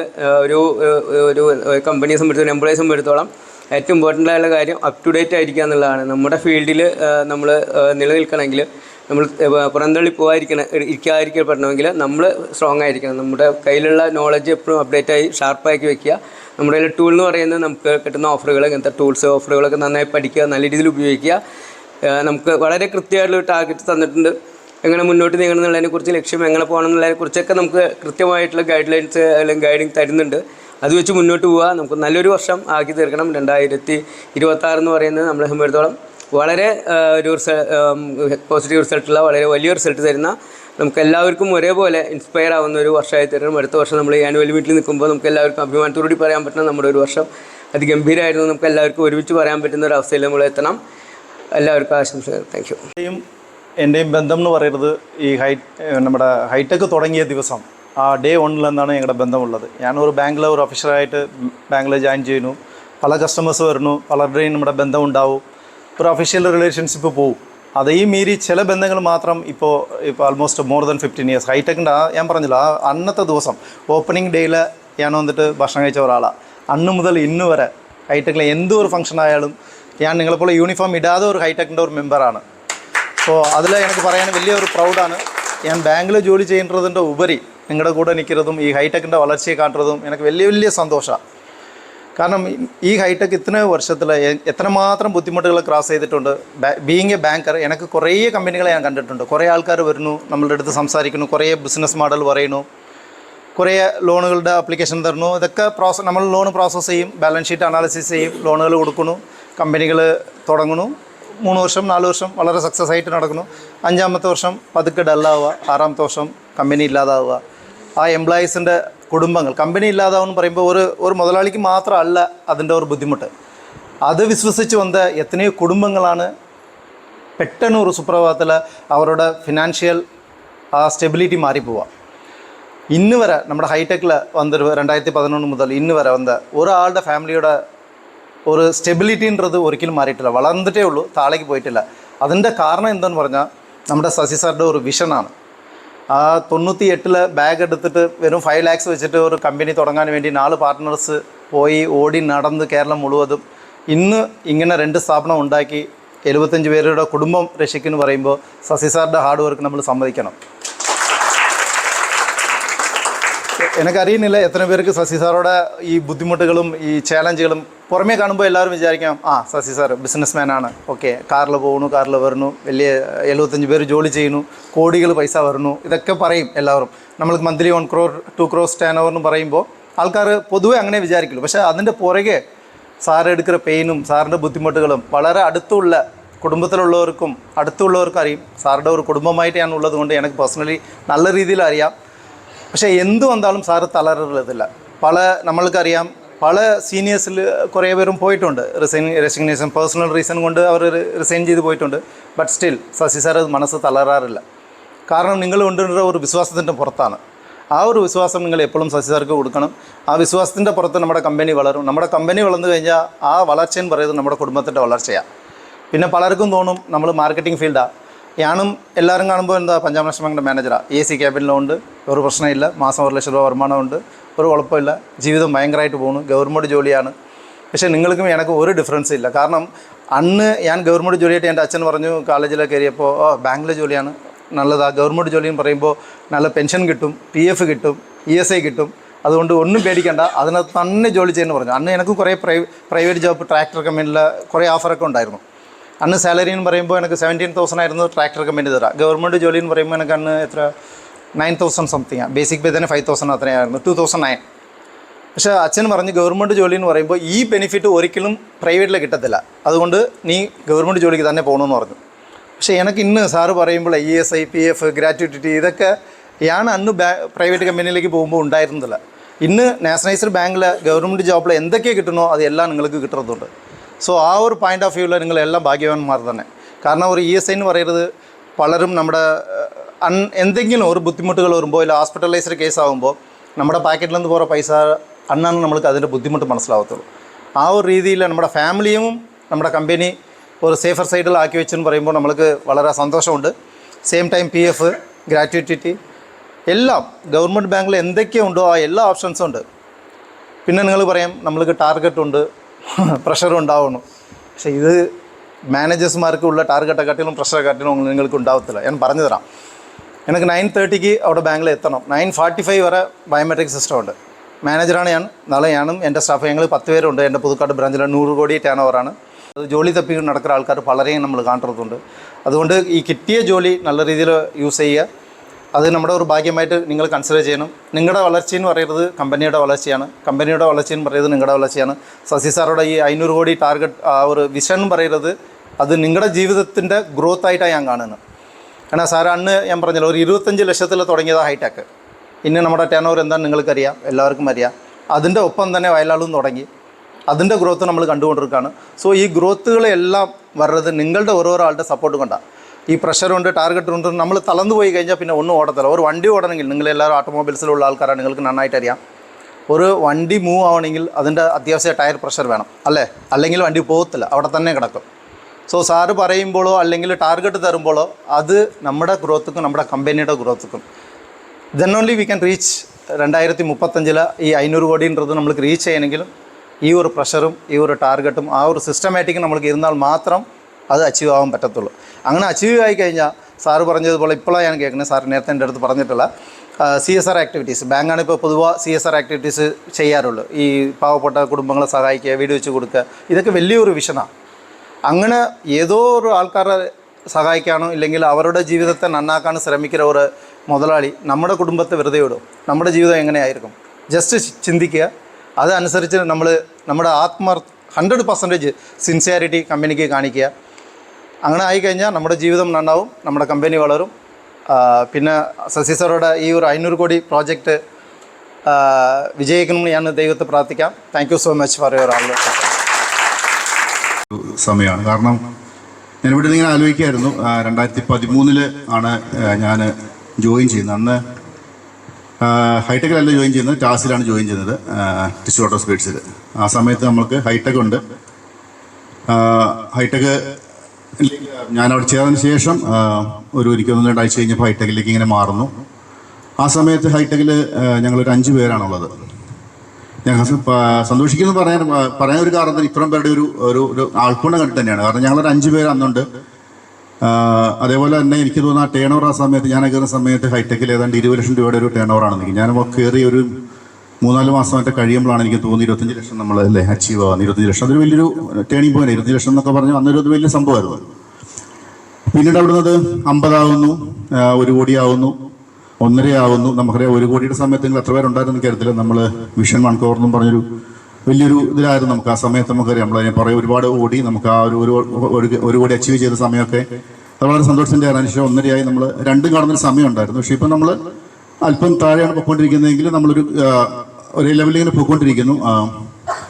ഞാൻ വളരെ സന്തോഷം പറയാൻ കാര്യം ഇതാണ്, നമ്മൾ ഇത്രയും പേര് ഈ ഒരു ഗ്രൂപ്പായിട്ട് പിന്നെ അതിന് ശേഷം വളരാൻ നിൽക്കുന്നത്. 2021 നമ്മൾ വയലാൽ സ്റ്റാർട്ട് ചെയ്യുന്നത്. ഇന്ന് നമ്മളവിടെ 45ഓളം പേരുണ്ട്, വയലാലിൽ ആളുകളുണ്ട്. അപ്പോൾ ഒരു ഗ്രൂപ്പായിട്ടൊന്ന് വളർന്നു കഴിഞ്ഞു. ആ ഒരു ഗ്രൂപ്പിൻ്റെ ഭാഗമാകാൻ കഴിഞ്ഞു എന്നുള്ളത് എന്നെ സംബന്ധിച്ചിടത്തോളം വളരെ അഭിമാനമുള്ളൊരു കാര്യമാണ്. നിങ്ങൾക്ക് ഓരോരുത്തർക്കും അതൊരു അഭിമാനമായിട്ട് മാറാനും കഴിയണം. നമ്മൾ ചെയ്യുന്ന ജോലി ചെയ്യുന്ന സ്ഥാപനം എന്നുള്ളത് നമ്മുടെ ഒരു അഭിമാനം തന്നെ ആയിരിക്കും. നമ്മളൊരിക്കലും ഇവിടെ ഒന്ന് പെട്ടല്ലോ എന്നുള്ളൊരു മനസ്ഥിതി അല്ല വേണ്ടത്. ഞാൻ എന്നെ സംബന്ധിച്ചിടത്തോളം പുറത്തൊക്കെ ജോലി ചെയ്തിട്ടുള്ള ഒരാളാണ്. ഈ പറഞ്ഞ പോലെ അവിടെ ജോലി കഴിഞ്ഞ് നമ്മൾ തിരിച്ചു പോരുന്നുള്ളതല്ലാണ്ട് പിന്നീട് നമ്മൾ നോക്കാനായില്ല. പക്ഷേ ഇവിടെ സംബന്ധിച്ചിടത്തോളം സാറ് കുറച്ച് മുമ്പേ പറഞ്ഞ പോലെ നമ്മളെ സംബന്ധിച്ചിടത്തോളം നമ്മളോട് സേഫ് ആകാൻ ഇവിടെ വന്നു കഴിയുമ്പോൾ നമുക്ക് PF പെൻഷനും മറ്റ് ഗ്രാറ്റുവിറ്റിയും കാര്യങ്ങളൊക്കെ ആയിട്ട് പിന്നെ ഈ സൈഡ് ബെനിഫിറ്റ് ഉള്ളവർക്ക് ഇതൊക്കെ നമ്മളൊരു സേഫ് ആയിട്ടാണ് മാറുന്നത്. അതുകൊണ്ട് തന്നെ നമ്മുടെ ജോലി ആ നിലയിൽ കാണുക, നമ്മൾ വളരെ സേഫാണ് എന്നുള്ളത് അത് മനസ്സിലാക്കുക. വളരെയധികം സന്തോഷമുണ്ട്. കാരണം വീണ്ടും ഇങ്ങനൊരു ആനുവൽ മീറ്റിൻ്റെ ഭാഗമാകാൻ സാധിച്ചതിൽ ഒരുപാട് സന്തോഷം. വരും വർഷങ്ങളിലും ഇതിലും കൂടുതൽ ആളുകളെ പങ്കെടുപ്പിച്ചുകൊണ്ട് നിലവിൽ ഇപ്പോൾ ഹൈടെക്, വയലാൽ 2 ഫെയിംസാണ്. നമുക്ക് ഒന്നിൽ കൂടുതൽ ഫെയിംസ്, 2ൽ കൂടുതൽ ഫെയിംസായി നമുക്കൊരു ആനുവൽ മീറ്റ് കണ്ടക്ട് ചെയ്യാനായിട്ട് ദൈവം സഹായിക്കട്ടെ എന്ന് ആശംസിക്കുകയാണ്. പിന്നെ എനിക്കിങ്ങനെ ഒരു പോയിന്റ് എടുത്ത് അതിനെപ്പറ്റി നിങ്ങളിവിടെ സംസാരിക്കാൻ എനിക്ക് അങ്ങനെ വലിയൊരു ഇതില്ല. എങ്കിലും എന്നോട് 2 സംസാരിക്കണമെന്ന് പറഞ്ഞു. അതിൻ്റെ പേരിൽ ഞാൻ എൻ്റെ ഒരു പേഴ്സണൽ എക്സ്പീരിയൻസ് അല്ലെങ്കിൽ ഞാൻ ഇന്നിപ്പോൾ ഇവിടെ നിൽക്കണതിൻ്റെ ഒരു എക്സ്പീരിയൻസ്, അതിന് എനിക്ക് ലഭിച്ചിട്ടുള്ള ഒരു പോസിറ്റീവായിട്ടുള്ള കാര്യങ്ങൾ അത് മാത്രം ഞാൻ ഷെയർ ചെയ്യാണ്. ബോറടിക്കുകയാണെങ്കിൽ ക്ഷമിക്കണം. ഞാൻ നിലവിൽ ഹൈടെക്കിൻ്റെ ഭാഗമായിട്ട് 10 വർഷത്തിൽ കൂടുതലായി, നിയർലി 11 വർഷമാവാൻ പോവുകയാണ്. നിലവിൽ ഞാൻ വളരെ നല്ലൊരു സേഫായിട്ടുള്ളൊരു പൊസിഷനിൽ നിൽക്കുവാണ്. മാന്യമായൊരു സാലറി കാര്യങ്ങളൊക്കെ ആയിട്ട് നിൽക്കുവാണ്. ഞാൻ നിങ്ങളിൽ പലരെ പോലെ തന്നെ ഇവിടെയും ജോയിൻ ചെയ്തത് ഒരു ഹെൽപ്പറായിട്ടാണ്. അതായത് പെട്ടി പൊട്ടിക്കാനും സ്ലിപ്പ് എടുക്കുവാനും ലോഡ് ഇറക്കാനൊക്കെ ആയിട്ട് ഒരാളായിട്ടാണ് ഞാനും ജോയിൻ ചെയ്തത്. അതിനുശേഷം ഒരു 2 ആഴ്ച ഞാൻ ജോയിൻ ചെയ്ത് ഒരു 2 ആഴ്ച കഴിഞ്ഞപ്പോൾ ദൈവത്തിൻ്റെ അനുഗ്രഹം കൊണ്ടായിരിക്കാം എനിക്കൊരു ഫസ്റ്റ് പ്ലേസ്മെൻറ്റ് കിട്ടി. പ്ലേസ്മെൻറ്റ് കിട്ടിയത് നമുക്കറിയാവുന്ന പാലക്കാട് റൂട്ടിലെ സെയിൽസ്മാൻ ആയിട്ടാണ്. കാരണം ആ ഒരു സമയത്ത് പാലക്കാട് നമുക്കതിനൊരു പ്രോപ്പർ റൂട്ടില്ല. കാരണം അന്നത്തെ ഒരു ജിൻസൺ എന്ന് പറഞ്ഞൊരു സെയിൽസ്മാൻ, എറണാകുളത്തിൻ്റെ ചെറിയ പോർഷൻ, അതുപോലെ പാലക്കാടിൻ്റെ ഒരു പോർഷൻ, ഇങ്ങനെ 2 കൂടി ക്ലബ് ചെയ്തിട്ടായിരുന്നു ആ റൂട്ട് പോയിക്കൊണ്ടിരുന്നത്. അന്ന് എനിക്ക് തന്നൊരു ചലഞ്ചിങ് ആയിരുന്നു പാലക്കാട് പോലൊരു ജില്ലയിൽ നല്ലൊരു സെയിൽ കൊണ്ടുവരിക എന്നുള്ളത്. നമുക്ക് എല്ലാവർക്കും അറിയാം പാലക്കാട് ജില്ലയുടെ ഒരു പ്രത്യേകത എന്ന് പറഞ്ഞു കഴിഞ്ഞാൽ തമിഴ്നാട്, അത് പൊള്ളാച്ചി, കോയമ്പത്തൂർ അടുത്തുള്ളൊരു ജില്ല ആയതുകൊണ്ട് തന്നെ ഒരുപാട് സാധനങ്ങൾ വിത്തൗട്ടിൽ വരുന്നൊരു ഡിസ്ട്രിക്റ്റ് ആയിരുന്നു. അപ്പോൾ എന്നെ സംബന്ധിച്ച് വലിയൊരു ചലഞ്ചിങ് ആയിരുന്നു ആ ഒരു ഡിസ്ട്രിക്റ്റിൽ സെയിൽ കൊണ്ടുവരിക എന്നുള്ളത്. പക്ഷേ എന്തോ ദൈവത്തിൻ്റെ അനുഗ്രഹം കൊണ്ടായിരിക്കാം ഞാൻ 1-1.5 വർഷക്കാലത്തോളം പാലക്കാട് സെയിൽസ്മാനായിട്ട് വർക്ക് ചെയ്തു. അത്യാവശ്യം മാന്യമായൊരു സെയിൽ എനിക്കവിടെ ക്ലോസ് ചെയ്യാൻ സാധിച്ചു. അതിനുശേഷം എനിക്കൊരു സെക്കൻഡ് റീപ്ലേസ്മെൻറ്റ്, ഒരു സെക്കൻഡ് പ്രൊമോഷൻ തരികയാണ്. പ്രൊമോഷൻ തരുന്നത് വേറെ എവിടേക്കല്ല, എറണാകുളം പോലെ ഒരു വലിയൊരു ജില്ലയുടെ സെയിൽസ്മാനായിട്ടായിരുന്നു. ഞാൻ എറണാകുളം ജില്ലയിലേക്ക് മാറുന്നതിന് മുമ്പ്, അതായത് പാലക്കാട് ഡിസ്ട്രിക്റ്റ് ഞാൻ ഹാൻഡ് ഓവർ ചെയ്യുന്ന സമയത്ത് 3-3.5 ലക്ഷം രൂപയായിരുന്നു സ്റ്റാർട്ടിങ് ഒരു മന്തിലെ പാലക്കാടത്തെ സെയിൽ. അതിൽ നിന്ന് എനിക്ക് ഹാൻഡ് ഓവർ ചെയ്യുന്ന സമയത്ത് നിയർലി 14 ലക്ഷം രൂപ 15 ലക്ഷം രൂപ ടേൺ ഓവർ ആക്കാൻ സാധിച്ചു. അതിനുശേഷം എനിക്ക് എറണാകുളം ജില്ല ഒരു ചലഞ്ചിങ് ആയിട്ട് തരുമായിരുന്നു. നമുക്കറിയാം എറണാകുളം ജില്ല എന്ന് പറയുന്നത് ഇന്നും ഇന്നലെയും എപ്പോഴും ഓട്ടോമൊബൈൽസ് ഫീൽഡിൽ നോക്കുവാണെങ്കിൽ നമ്മൾ കേട്ടിട്ടുള്ള ഭവാനി, മീനാക്ഷി, ജഗദംബ അങ്ങനെ ഓൾമോസ്റ്റ് മാർക്കറ്റിൽ ഏറ്റവും അമ്പന്മാർ നിൽക്കുന്ന ഒരു മാർക്കറ്റാണ്, അവരൊരു ഹോമാണ് ഈ എറണാകുളം ടൗൺ എന്ന് പറയുന്നത്. അവിടെ ഒരു ചലഞ്ച് എനിക്ക് തന്നിരുന്നത് പെർ വീക്ക് 4 ലക്ഷം രൂപ സെയിൽ കൊണ്ടുവരണം എന്നതായിരുന്നു എനിക്ക് തന്നൊരു ചലഞ്ചിങ് ഉണ്ടായിരുന്നത്. ആ സമയത്തും ഈ പറഞ്ഞ പോലെ എറണാകുളം ജില്ല ഫുൾ വിങ് നമ്മൾ ചെയ്യുന്നില്ല, വളരെ കുറച്ച് ഏരിയ മാത്രമേ ചെയ്യുന്നുണ്ടായിരുന്നുള്ളൂ. അങ്ങനെ ഞാൻ അവിടെ നിയർലി ഒരു 2 വർഷക്കാലത്തോളം എറണാകുളം ജില്ലയിലെ സെയിൽസ്മാനായിട്ട് വർക്ക് ചെയ്തു. എനിക്ക് അത്യാവശ്യം നല്ല രീതിക്ക് തന്നെ സെയിൽ അവിടെ എത്തിക്കാനും ഏകദേശം ഞാൻ ആ എറണാകുളം ജില്ലയിൽ നിന്ന് മാറി എനിക്ക് അടുത്തൊരു പ്രൊമോഷൻ വരുന്നതിന് മുമ്പ് നിയർലി 24 ലാക്സിൻ്റെ മുകളിൽ എനിക്ക് ആ റൂട്ടിൽ സെയിൽ എത്തിക്കാൻ സാധിച്ചു. അതായത് 5 ലക്ഷത്തിൻ്റെ മുകളിലൊക്കെ എവറേജ് സെയിൽ എത്തിക്കാൻ പറ്റിയൊരു റൂട്ടാക്കിയിട്ട് എനിക്ക് മാറാൻ സാധിച്ചു.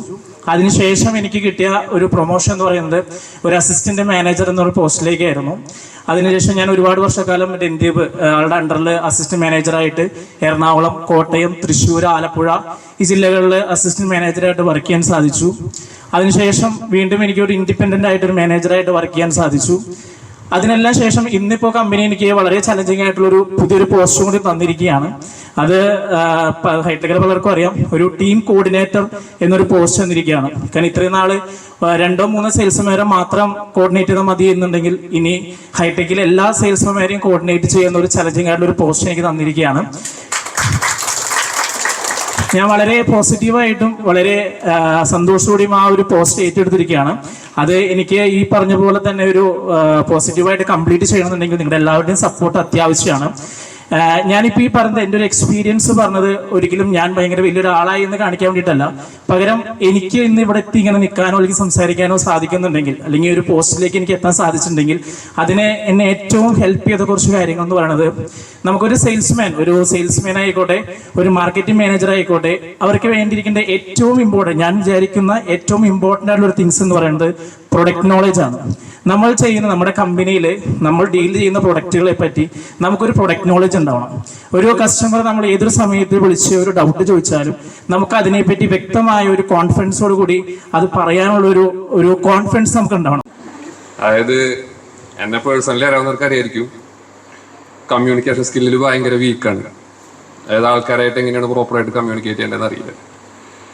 പക്ഷെ ഇവിടെ നിൽക്കുമ്പോൾ പറയാനുള്ളത് എന്താ വെച്ച് കഴിഞ്ഞാൽ, ഒരു കമ്പനിയിൽ നമ്മൾ വർക്ക് ചെയ്യുമ്പോൾ നമുക്ക് ഏതൊക്കെ തലങ്ങളിൽ വളർച്ച ഉണ്ടാവുന്നു എന്നുള്ള കേസാണ്.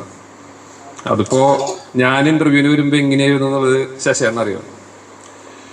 അതായത് എനിക്ക് ആൾക്കാരുടെ അടുത്ത് ഇത് പേടിയുടെ വിഷയമല്ല, എനിക്ക് ആരെങ്കിലും എന്തെങ്കിലും പറഞ്ഞു കഴിഞ്ഞാൽ എനിക്ക് തിരിച്ചെന്താ പറയണ്ടെന്ന് അറിയില്ല. എൻ്റെ റെസ്പോൺസ് എങ്ങനെയാന്നുള്ള കാര്യം എനിക്കറിയില്ല. ചിലപ്പോൾ അത് ഭയങ്കര ഹാർഷാവും. അപ്പോൾ വിചാരിക്കും ഞാൻ ഭയങ്കര ഈഗോ ഉള്ള ആളാണെന്ന് വിചാരിക്കും. ചിലപ്പോൾ ഞാൻ ഒന്നും മിണ്ടില്ല. അതെനിക്ക് ലിറ്ററലി തിരിച്ചെന്താ കമ്മ്യൂണിക്കേറ്റ് ചെയ്യേണ്ടതെന്ന് അറിയില്ല. അപ്പം ഞാൻ ആ ഒരു ഇതിൽ വിട്ടുപോകും. അങ്ങനെ ഒരു 4 വർഷം മുന്നേ വന്നിരുന്ന ആളാണ് ഇന്നിപ്പോൾ നിങ്ങളുടെ മുമ്പിൽ ഈ ഒരു ഇത്രയും നിന്നിട്ട് അല്ലെങ്കിൽ ഇത്ര ആൾക്കാരെ ഫേസ് ചെയ്തിട്ട് സംസാരിക്കുന്നത്. എനിക്കിപ്പോൾ ഹൈടെക്കുകാരെ കുഴപ്പമില്ല, കാരണം വയനാട്ടിലത്തെ പിള്ളേരെ കുഴപ്പമില്ല, അവരെൻ്റെ 2 എക്സ്ട്രീമും കണ്ടിട്ടുള്ള ആൾക്കാരാണ്. പക്ഷെ ഹൈടെക്കിലുള്ള ആൾക്കാരുടെ മുമ്പിൽ നിന്ന് സംസാരിക്കുമ്പോൾ അതൊരു വിഷയമാണ്. അതെന്ന് വെച്ച് കഴിഞ്ഞാൽ ആക്ച്വലി പാറ്റേൺസ് ആണ്, അതായത് നമ്മളുടെ ബിഹേവിയർ പാറ്റേൺസ് ആണ്. ഇപ്പോൾ സാറൊന്നും വിചാരിക്കില്ല നിങ്ങൾ ചെറിയൊരു കാര്യം ഇവിടെ ഞാൻ അവതരിപ്പിക്കാം. അതായത് സാറിനെ ഇൻവോൾവ് ചെയ്തിട്ട് അത് നമ്മളെങ്ങനെയാണ് പാറ്റേണിൽ പോകണമെന്നുള്ളതാണ്. സാർ ഒരു 1 തൊട്ട് 10 വരെയുള്ള ഒരു നമ്പർ വിചാരിക്കുക, 1-ൻ്റെയും 10-ൻ്റെ ഇടയിൽ വിചാരിച്ചേ ചേട്ടാ. ആ നമ്പറിനെ 9 വെച്ചിട്ട് മൾട്ടിപ്ലൈ ചെയ്യുക. 1ഉം 10ഉം പാടില്ല, അതിൻ്റെ ഇടയിൽ ഒരു നമ്പറിനെ വെച്ചിട്ട് അതിനെ 9 വെച്ച് മൾട്ടിപ്ലൈ ചെയ്യുക. ഇപ്പോൾ സപ്പോസ് 2 ആണെങ്കിൽ 2 × 9. ഓക്കെ ഒരു 2 ഡിജിറ്റ് നമ്പർ കിട്ടിയില്ലേ? യെസ്. ആ നമ്പറിൻ്റെ 2 ഡിജിറ്റ് തമ്മിൽ ആഡ് ചെയ്യുക. ഓക്കെ. ഇപ്പോൾ 2 × 9 18 ആണെങ്കിൽ 1 + 8. ഓക്കെ, ഒരു നമ്പർ കിട്ടിയിട്ടുണ്ട്. അതിൽ നിന്ന് സാർ ഒരു 3 ഡിഡക്ട് ചെയ്യുക. ഇപ്പോൾ സാറിന് മേലൊരു നമ്പർ കിട്ടിയിട്ടുണ്ടോ? ഒരു മിനിറ്റ് ശേഷം, അത് നമ്മുടെ വയലാലിൻ്റെ സാലറി ലിസ്റ്റാണ്. ഓക്കെ, ഇത് ഞാനിത് റാൻഡം ആയിട്ടാണ് പിക്ക് ചെയ്യുന്നത്, നിങ്ങൾക്കൊരു ഇത് ഉണ്ടാക്കാൻ വേണ്ടിയിട്ടാണ്. ഓക്കെ, സാറിന് നമ്പർ കിട്ടിയത് 6 ആണ്. സാർ ആ ലിസ്റ്റിൽ 6th നമ്പർ ആരാ വരുന്നത്? നീതു വെച്ച് ഒന്ന് എഴുതിക്കോ പ്ലീസ്. ഇത് ഞാൻ ഇത്രയും ചെയ്യണം എന്താ വെച്ച് കഴിഞ്ഞാൽ ഇല്ല, ഞാൻ എൻ്റെ റീസൺ ഞാൻ ലാസ്റ്റ് പറഞ്ഞുതരാം. ഓക്കെ, 1 തൊട്ട് 100 വരെ. ഓക്കെ, ഞാൻ ആൾക്ക് 1 തൊട്ട് 10 വരെ പറഞ്ഞു. 1 തൊട്ട് 100 വരെ ഇതിൻ്റെ ഉള്ളിൽ ചേച്ചിക്ക് ഇഷ്ടമുള്ള ഒരു നമ്പർ വിചാരിക്കാം. ഓൺലി ഒരു കണ്ടീഷൻ ഉണ്ട്, 2 നമ്പറും, അതായത് നിങ്ങൾ വിചാരിക്കുന്ന 2 നമ്പറിനെയും ഓഡ് നമ്പേഴ്സ് ആയിരിക്കണം. ഫോർ എക്സാമ്പിൾ 11, 2 നമ്പർ ഓഡ് നമ്പറാണ്. ഓക്കെ, ഒരു മിനിറ്റ്.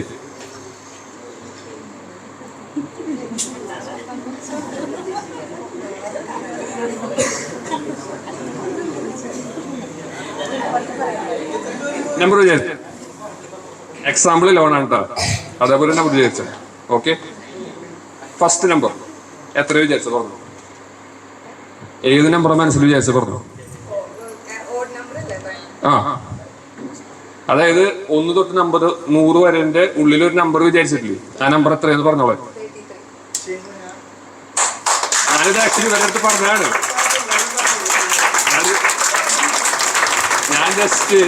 ഞാൻ ജസ്റ്റ് ഈ ഒരു കാര്യം പറഞ്ഞേക്കുമ്പോൾ ഞാൻ ഒരു 2 പേരുടെയും ചെവിയിൽ പറഞ്ഞത് അത് 33 ആയിരിക്കും എന്നാണ്. അപ്പൊ നിങ്ങൾ ചോദിക്കുന്നത് എങ്ങനെയാണ്? ഇത് ആക്ച്വലി സ്റ്റേജിൽ മജീഷ്യന്മാരെ അവതരിപ്പിക്കുന്ന ട്രിക്കാണ്. പക്ഷെ ഇതിൽ ആക്ച്വലി നിങ്ങൾ മനസ്സിലാക്കേണ്ട കാര്യം എന്താ വെച്ച് കഴിഞ്ഞാൽ, 1, 2 ഓഡ് നമ്പേഴ്സ് എന്ന് പറഞ്ഞു കഴിഞ്ഞാൽ ആ ചോയ്സ് ഭയങ്കരമായിട്ട് കുറഞ്ഞു. 2 ഞാൻ സ്റ്റാർട്ടിങ്ങില് ഒരു ചെറിയൊരു ഐഡിയ തലയിൽ പ്ലാൻ ചെയ്ത് കൊടുത്തു, 11 എന്ന് പറഞ്ഞിട്ട്. ഓക്കെ, 11 കഴിഞ്ഞാൽ നെക്സ്റ്റ് 22 ഈവൺ ആണ്. അടുത്തത് പിന്നെ പ്രാക്ടിക്കലി 33ലേക്കാണ് മൈൻഡ് പോവുക. ഇതെന്ന് പറഞ്ഞാൽ നിങ്ങളുടെ പാറ്റേൺ, അതായത് നമ്മൾ എങ്ങനെയാണ് നമ്മുടെ മൈൻഡ് പാറ്റേണിനെ ഫോളോ ചെയ്യുക എന്നുള്ളതാണ്. നിങ്ങൾക്ക് എല്ലാവർക്കും നിങ്ങളുടേതായിട്ടുള്ള പാറ്റേൺസ് ഉണ്ടാവും, അത് റെക്കഗ്നൈസ് ചെയ്യുക. ഇപ്പം എൻ്റെ പാറ്റേൺ എന്ന് പറഞ്ഞു കഴിഞ്ഞാൽ ആൾക്കാരുടെ മുമ്പിൽ സംസാരിക്കാത്ത, അല്ലെങ്കിൽ മൊത്തത്തിൽ ആൾക്കാർ ഭയങ്കര അഹങ്കാരിയുള്ള ആളാണ്, അല്ലെങ്കിൽ ഭയങ്കര ആറ്റിറ്റ്യൂഡുള്ള ആളാണെന്ന് വിചാരിച്ചിരുന്ന ഒരാളാണ്. ആ പാറ്റേൺ ബ്രേക്ക് ചെയ്താലേ ഗ്രോത്ത് ഉണ്ടാവുള്ളൂ. നിങ്ങൾക്ക് എല്ലാവർക്കും നിങ്ങളുടേതായിട്ടുള്ള പാറ്റേൺസ് ഉണ്ടാവും. ചിലർ അതിനോട് ചിലർക്ക് അഡിക്ഷൻസ് ആയിരിക്കും പാറ്റേൺ, ചിലർക്ക് ഗാംബ്ലിംഗ് ആയിരിക്കും, ചിലർക്ക് അല്ലാതെ നോക്കണ്ട ഇടോക്ക്. ഓക്കെ, ചിലർക്ക് ഗാംബ്ലിംഗ് ആയിരിക്കും. ഈ പാറ്റേൺ, അതായത് നിങ്ങളെ താഴത്തേക്ക് വലിക്കുന്ന സാധനം എന്താണെന്ന് അറിഞ്ഞ്, ഇത് എനിക്ക് മനസ്സിലായത് നമ്മളിവിടെ ഇതിനു മുമ്പ് കുറച്ചു കാലം മുമ്പ് സെയിം ട്രെയിനിങ് നടത്തിയിട്ടുണ്ടായിരുന്നു. അന്ന് പുറത്തുനിന്ന് ഒരാളെ വിളിച്ചിട്ട്, അന്ന് കഴിഞ്ഞ വർഷത്തെ നമ്മളുടെ ഒരു ആനുവൽ മീറ്റാണ് എനിക്കിപ്പോൾ ഓർമ്മ വരുന്നത്. ആ ആനുവൽ മീറ്റിൽ ഞാനിതുപോലെ സംസാരിക്കാൻ വരുമ്പോൾ അന്ന് 9 വർഷം ഞാൻ പൂർത്തിയാക്കി എന്ന് പറഞ്ഞപ്പോൾ എനിക്ക് നിറ കയ്യോടിയോടുകൂടി ആണ് ആ സദസ്സനെ എന്നെ അഭിനന്ദിച്ചത്. അതിപ്പോൾ കഴിഞ്ഞ ഒരു വർഷം കൂടി കഴിഞ്ഞ് 10 വർഷത്തിലേക്ക് എത്തി നിൽക്കാണ്. 10 വർഷം പൂർത്തിയാക്കി ഈ സ്ഥാപനത്തിൽ എന്ന് പറയുമ്പോൾ, മുൻപേ സംസാരിച്ച നോബിളേട്ടൻ പറഞ്ഞു വളരെ അഭിമാനത്തോടു കൂടിയാണ് നിൽക്കുന്നത്, ബേസിൽ പറഞ്ഞു സന്തോഷത്തോടു കൂടിയാണ് നിൽക്കുന്നത്. വളരെ സന്തോഷത്തോടുകൂടിയും അഭിമാനത്തോടു കൂടിയും തന്നെയാണ് ഞാനും ഈ ഒരു സദസ്സിനും ഈ ഒരു പ്രോഗ്രാമിൽ ഇപ്പോൾ വന്ന് നിൽക്കാനുള്ളൊരു യോഗം എനിക്കുണ്ടായിട്ടുള്ളത്. അതിന് എനിക്ക് ഒരുപാട് സപ്പോർട്ടുകൾ എല്ലാവരുടെയും ഭാഗത്തുനിന്നുണ്ടായിട്ടുണ്ട്. ഈവൻ മാനേജേഴ്സിൻ്റെ ഭാഗത്തുനിന്നുണ്ട്, നമ്മുടെ MD യുടെ ഭാഗത്തുനിന്നുണ്ട്, നമ്മുടെ സഹപ്രവർത്തകരുടെ ഭാഗത്തുനിന്ന്, ഈവൻ ഇപ്പോൾ ഇവിടെ ഈ സ്ഥാപനത്തിലില്ലാത്ത മുൻപ് നമ്മുടെ കൂടെ ജോലി ചെയ്തിട്ടുള്ള ആളുകളുണ്ട്, ഒരുപാട് ആളുകളുണ്ട്. എല്ലാവരുടെയും സപ്പോർട്ട് എനിക്ക് ആ ഒരു കാര്യത്തിലുണ്ടായിട്ടുണ്ട്. ഇത്രയും ഈ ഒരു ദീർഘകാലം ഒരു സ്ഥാപനത്തിൽ ജോലി ചെയ്യാന്ന് പറയണമെങ്കിൽ ഒരു വ്യക്തിനെ കൊണ്ട്, സാധാരണ ഒരാളെ കൊണ്ട് ചിലപ്പോൾ സാധിച്ചോളണമെന്നില്ല. പക്ഷേ അത് എങ്ങനെ സാധിക്കാന്നുള്ളത് അതിനപ്പുറത്തുള്ള ഒരു കാര്യമാണ്. കാരണം എന്ന് വെച്ചിട്ടുണ്ടെങ്കിൽ പല ആളുകളും ഒരു ജോലിക്ക് വേണ്ടി മാത്രമായിട്ട് ചില സ്ഥാപനങ്ങളിൽ ചെന്ന് കയറും. എന്തെങ്കിലും ഒരു ജോലി ചെയ്ത് പോകണം, എന്തെങ്കിലും കുറച്ച് ചിലപ്പോൾ സാലറി അവൻ പോയി ചോദിക്കുക ഹൈ സാലറി ഒക്കെ ആയിരിക്കും. ശമ്പളം ഇത്ര കിട്ടുമോ സാറേ, ഞാൻ അങ്ങനെ ഉണ്ടെങ്കിൽ ഞാൻ ജോയിൻ ചെയ്യും. ചില സ്ഥാപനങ്ങളിലൊക്കെ ചിലപ്പോൾ ഇൻ്റർവ്യൂവിന് ചെല്ലുമ്പോൾ ആദ്യം തന്നെ ശമ്പളം ചോദിക്കുക. എന്നാൽ നമ്മളുടെ കയ്യിൽ എന്തുണ്ട്, നമ്മളുടെ ക്വാളിഫിക്കേഷൻ എന്താണെന്ന് പോലും ചില ആളുകൾ ചിന്തിക്കില്ല. അങ്ങനൊരു കാലഘട്ടത്തിലാണ് നമ്മൾ കടന്നു പോകുന്നത്. എന്നാൽ ക്വാളിഫൈഡ് ആയിട്ടുള്ള ആളുകളെയും മാത്രം സെലക്ട് ചെയ്തെടുക്കുന്ന സ്ഥാപനങ്ങളുണ്ട്. എന്നാൽ ക്വാളിഫൈഡ് ആയിട്ടുള്ളവരെയും അൺക്വാളിഫൈഡ് ആയിട്ടുള്ള ആളുകളെയും ഒരുപോലെ കാണുന്ന സ്ഥാപനങ്ങളുണ്ട്. എന്നാൽ ഇത് രണ്ടും ഈക്വലായിട്ട് കൊണ്ടുപോകുന്ന ആളുകളുണ്ട്. നമ്മളൊരു സ്ഥാപനത്തിലേക്ക് ജോലിക്ക് ചെല്ലുമ്പോഴോ അല്ലെങ്കിൽ അവിടെ ജോലി ചെയ്തുകൊണ്ടിരിക്കുമ്പോൾ നമ്മൾ ആദ്യം ചെയ്യേണ്ടതെന്ന് വെച്ചിട്ടുണ്ടെങ്കിൽ, എന്നെ സംബന്ധിച്ച് ഞാൻ പറയുകയാണെന്നുണ്ടെങ്കിൽ, ഞാൻ ഇന്ന് വരെ ഈ 10 വർഷമായിട്ടും എൻ്റെ നിഘണ്ടുവിൽ നോ എന്നൊരു വാക്കുണ്ടായിട്ടില്ല. ഞാൻ എന്നെ ഏൽപ്പിക്കുന്ന ഒരു ജോലി എന്താണോ അത് ഞാൻ കൃത്യമായിട്ട് ചെയ്യാനായിട്ട് 100% ആത്മാർത്ഥതയോട് ചെയ്യാനായിട്ട് ഞാൻ ശ്രമിച്ചിട്ടുണ്ട്. ഞാൻ നിങ്ങൾക്ക് എല്ലാവർക്കും അറിയാമെന്ന് വിചാരിക്കണം. പുതിയ ആളുകൾക്ക് അറിയില്ലായിരിക്കാം, പഴയ ആളുകൾക്കൊക്കെ ഒരുപാട് അറിയാം. ഞാനിവിടെ ജോയിൻ ചെയ്യുന്നത് സത്യത്തിൽ ഞാൻ ഹൈടെക്കിലല്ല, സാറ് തന്നെ മാനേജിങ് പാർട്ട്ണറായിട്ടുണ്ടായിരുന്നൊരു നമ്മുടെ തൊട്ടപ്പുറത്തെ സ്ഥാപനമായിട്ടുള്ളതിലായിരുന്നു ആദ്യം ജോലി ചെയ്തിട്ടുണ്ടായിരുന്നത്. ഒരു 1.5 വർഷത്തോളം അവിടെ ജോലി ചെയ്തപ്പോൾ അന്നത്തെ ഒരു സാഹചര്യം അനുസരിച്ച് ഒരു വിദേശത്തേക്ക് ഒരു ജോലി എന്നൊരു അവസരം വന്നപ്പോൾ അങ്ങനെ അങ്ങോട്ട് പോയി. അതെന്താണോ ഏതാണോ എന്നുള്ളതൊന്നും അറിയാതെ ചിന്തിക്കാതെയൊക്കെയാണ് അങ്ങോട്ട് ചാടി കയറി പോകുന്നത്. അപ്പോൾ നമ്മൾ വിചാരിക്കും അവിടേക്ക് ചെല്ലുമ്പോൾ വലിയ ശമ്പളം കാര്യങ്ങളൊക്കെ കിട്ടും. അപ്പോൾ ഒരു വിദേശത്ത് ജോലി ചെയ്യുമ്പോൾ കിട്ടുന്ന ഒരു ശമ്പളം നമ്മുടെ ഇവിടെ നമുക്ക് നമ്മുടെ നാട്ടിൽ കിട്ടുന്ന ഒരു ലൈഫ് എന്താണെന്നുള്ളതിൻ്റെ ഒരു ഡിഫറൻറ്റ് എന്താണെന്നുള്ളത് നമ്മൾ വിദേശത്ത് ജോലി ചെയ്യുമ്പോൾ ജോലി ചെയ്തിട്ടുള്ള ആളുകൾക്ക് മനസ്സിലാവുമായിരിക്കും. അത് ഞാൻ പിന്നീട് ആ വിദേശവാസമൊക്കെ കഴിഞ്ഞ് പ്രവാസമൊക്കെ കഴിഞ്ഞ് തിരിച്ചു വന്നപ്പോൾ സാറ് മാനേജിംഗ് പാർട്ട്ണറായിരുന്ന സ്ഥാപനം 2ആയി. ഹൈടെക് ഏജൻസി സാറ് ഏറ്റെടുത്ത് അത് വളരെ ഗംഭീരമായിട്ട് മുന്നോട്ട് നടന്നു പോയിരുന്നു. അന്ന് വളരെ കുറച്ച് പ്രോഡക്റ്റുകൾ ഉണ്ടായിരുന്നുള്ളൂ. എനിക്ക് തോന്നുന്നത് Motul, DID chain kit, endurance, spark Minda, ഇത്രയും പ്രോഡക്റ്റുകൾ വെച്ചിട്ടാണ് അന്ന് ഉണ്ടായിരുന്നുള്ളൂ. പക്ഷേ ആ പ്രോഡക്റ്റുകളൊക്കെ വെച്ചിട്ട് തന്നെ അന്നുണ്ടായിരുന്ന കുറച്ചാൾ, അന്ന് നോബിളേട്ടനുണ്ട്, ബേസിലുണ്ട്, എനിക്ക് തോന്നുന്നു അനീഷയുണ്ട്, മെർലിയേച്ചി ഉണ്ട്. ഇത്രയും ആളുകളാണ് ഇപ്പോൾ എനിക്ക് മുമ്പുള്ള ആളുകളായിട്ട് എനിക്ക് ഇവിടെ കാണുള്ളൂ. വേറെ അതിന് മുമ്പുണ്ടായിട്ടുള്ള ആളുകളൊന്നുമില്ല. ഇത്രയും പ്രോഡക്റ്റുകൾ വെച്ചിട്ട് അന്ന് ഞാൻ ഈ സ്ഥാപനത്തിൽ ജോലി ചെയ്യുമ്പോൾ അത് 50 ലക്ഷം ഇവർ ടാർഗറ്റ് കവർ ചെയ്ത് കഴിഞ്ഞായിരുന്നു. നോബിളേട്ടൻ നേരത്തെ സൂചിപ്പിച്ചാണ്. ഞാൻ വന്നതിന് ശേഷം ആണ് ഈ സ്ഥാപനം 1 crore ടച്ച് ചെയ്യണത്. ആ 1 കോടി അച്ചീവ്മെൻറ്റിൽ എൻ്റെ കയ്യൊപ്പം ഉണ്ടായിരുന്നുണ്ട്. അതേപോലെ തന്നെ ഈ സ്ഥാപനം നമ്മളൊരു 2 crore അച്ചീവ്മെൻറ്റിലും ഞാനിവിടെ ഉണ്ടായിട്ടുണ്ട്. അതേപോലെ തന്നെ ഈ 10 വർഷങ്ങൾ എന്ന് പറഞ്ഞാൽ വളരെ കലുഷിതമായിട്ടുള്ളൊരു 10 വർഷങ്ങളാണ് കടന്നു പോയിട്ടുള്ളത്. എല്ലാവർക്കും അറിയാം. നമ്മുടെ ഈ ഒരു കാലഘട്ടത്തിലാണ്, ഇതിൻ്റെ ഇടയിലൊക്കെയാണ് ഈ കോവിഡ്, പ്രളയം, നമ്മുടെ നാട്ടിൽ കാണാത്ത ഒരുപാട് പ്രതിസന്ധികളൊക്കെ വന്നു ചേരുന്നത്. നോട്ട് നിരോധനം, ഈവൻ നമ്മുടെ ഗവൺമെൻറ് ഓഫ് ഇന്ത്യ നമ്മുടെ പഴയ നോട്ടുകളൊക്കെ പിൻവലിച്ചൊരു സമയം ഉണ്ടായിരുന്നു, പുതിയ നോട്ടുകൾ കൊണ്ടുവരും. ആ സമയത്തൊക്കെ സാമ്പത്തികമായിട്ടുള്ള ഒരുപാട് പ്രശ്നങ്ങൾ മാർക്കറ്റിലായാലും എല്ലായിടത്തും നടന്നുകൊണ്ടിരിക്കുന്നത്. ഇതൊക്കെ ഈ ഒരു കാലഘട്ടത്തിൽ കൂടെ വർക്ക് ചെയ്ത് പോയതുകൊണ്ട് എന്താണെന്ന് അറിയില്ല, നമ്മൾ പ്രതീക്ഷിക്കാത്ത വലിയ വീഴ്ചകളൊക്കെ ഒരുപാട് സ്ഥാപനങ്ങളുടെ കണ്ടിട്ടുണ്ട്. ഒരുപാട് സ്ഥാപനങ്ങൾ പൂട്ടിപ്പോയിട്ടുണ്ട്. വെറുതെ കൊണ്ടുവന്ന് കുറച്ച് ഫണ്ട് ഇറക്കി കുറേ പേര് പോയിട്ടുണ്ട്. ഒരു പ്ലാനിങ് ഇല്ലാത്ത ഒരുപാട് സ്ഥാപനങ്ങൾ. പക്ഷേ വളരെ കൃത്യമായ പ്ലാനിങ്ങോടും അതിനെ ചിട്ടപ്പെടുത്തി തന്നെ മുന്നോട്ട് നയിക്കുന്ന ഒരു മാനേജ്മെൻറ്റും ഉള്ളതുകൊണ്ടൊക്കെ തന്നെയാണ് ഇന്നും നമ്മൾ വളരെ നല്ല രീതിയിൽ മുന്നോട്ട് പോകുന്നതാണ് എനിക്കതിന് മനസ്സിലായിട്ടുള്ളത്. ഒരു കാര്യം എനിക്ക് പുതിയത് വന്നിട്ടുള്ള ആളുകളോടായാലും പഴയ ആളുകളോടായാലും പറയാനുള്ളതെന്ന്, ഇങ്ങനെയൊന്ന് സംസാരിക്കാൻ കഴിഞ്ഞത് ഹൈടെക് മാത്രമാണ് ഞാൻ പറയും. കാരണം എന്താ വെച്ചാൽ വർഷങ്ങൾക്ക് മുന്നേ തൊട്ട് സാറിൻ്റെ ട്രെയിനിങ്ങും കാര്യങ്ങളൊക്കെ ഞാൻ അറ്റൻഡ് ചെയ്തിട്ടുണ്ട്. ഇന്നിങ്ങനെ സംസാരിക്കുന്നുണ്ടെങ്കിൽ അത് സാറിന് മാത്രം ഒരു കഴിവാണ്. പ്ലീസ്. പ്രത്യേകിച്ച് ഇങ്ങനെ ഒരു പറയാനുള്ളൊരു കഴിവൊന്നുമില്ല കേട്ടാ. പിന്നെ എനിക്കിന്ന് കിട്ടിയിരിക്കുന്ന ഒരു ടോപ്പിക് എന്ന് പറഞ്ഞാൽ ടീം മാനേജ്മെന്റ് ആണ്. എന്താണ് ടീം മാനേജ്മെന്റ് എന്നൊന്ന് പറയാൻ പറ്റും ആർക്കെങ്കിലും? എന്താണ് ടീം മാനേജ്മെന്റ്? ഇല്ലറ പഠിച്ചിട്ടില്ലേ? അയ്യോ, വേറൊന്നുമില്ല. ടീം മാനേജ്മെന്റ് പറഞ്ഞാൽ ആദ്യത്തെ ഒരു പോയിന്റ് എന്ന് പറയാം, സെനർജി എന്ന് പറയും. എന്താണ് സെനർജി? ആർക്കെങ്കിലും അറിയുമോ? അതായത് ഞാൻ പറഞ്ഞുതരാം. 1 കൂട്ടിയാൽ 2 ആവാം, 7 ആവാം, 11 ആകാം. ശരിക്കും നമ്മളെന്താ വിചാരിക്കുക? 1 കൂട്ടിയാൽ 2 എന്നല്ലേ? അതിനൊരു ഉദാഹരണം പറഞ്ഞുതരാം. നമ്മുടെ ടീമിൽ ഇപ്പൊ ഞാനൊരു 10 കിലോ വെയിറ്റ് എടുക്കാൻ എനിക്ക് സാധിക്കുള്ളൂ. മെർലേച്ചിക്ക് ഒരു 10 കിലോ വെയിറ്റ് വിളിക്കില്ല.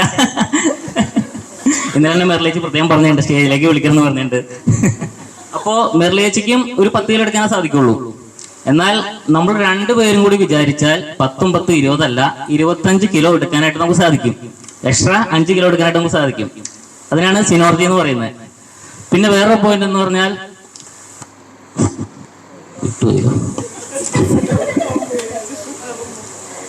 നോട്ട് വെച്ചിട്ടുണ്ട്. മോർ ലേണിംഗ് എന്ന് വെച്ചാൽ നമുക്കൊരു ടീം ഉണ്ടായി കഴിഞ്ഞാൽ അതിൻ്റെ ഉള്ളിൽ കുറെ അഭിപ്രായങ്ങളും കാര്യങ്ങളൊക്കെ ഉണ്ടാവും. അത് മാത്രമല്ല കുറെ ഓപ്പർച്യൂണിറ്റീസ് കാര്യങ്ങൾ നമുക്ക് കിട്ടുന്നതാണ്. അതാണ് മോർ ലേണിംഗ് ആൻഡ് ഓപ്പർച്യൂണിറ്റി എന്ന് പറയുന്നത്. പിന്നെ ഒരു അടുത്ത പോയിന്റ് പേടി കൊണ്ടാട്ടോ, വേറൊന്നുമല്ല.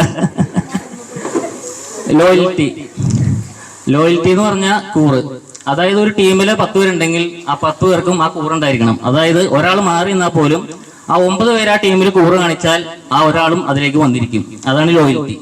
പിന്നെ വേണ്ടത് ഒരു ഗോളാണ്. ഒരു ഗോൾ സെറ്റ് വേണം നമ്മൾ അതിലേക്ക് കടക്കാനായിട്ട്. അപ്പോൾ അതാണ് ഗോൾ സെറ്റ് ചെയ്യണം എന്ന് പറയുന്നത്.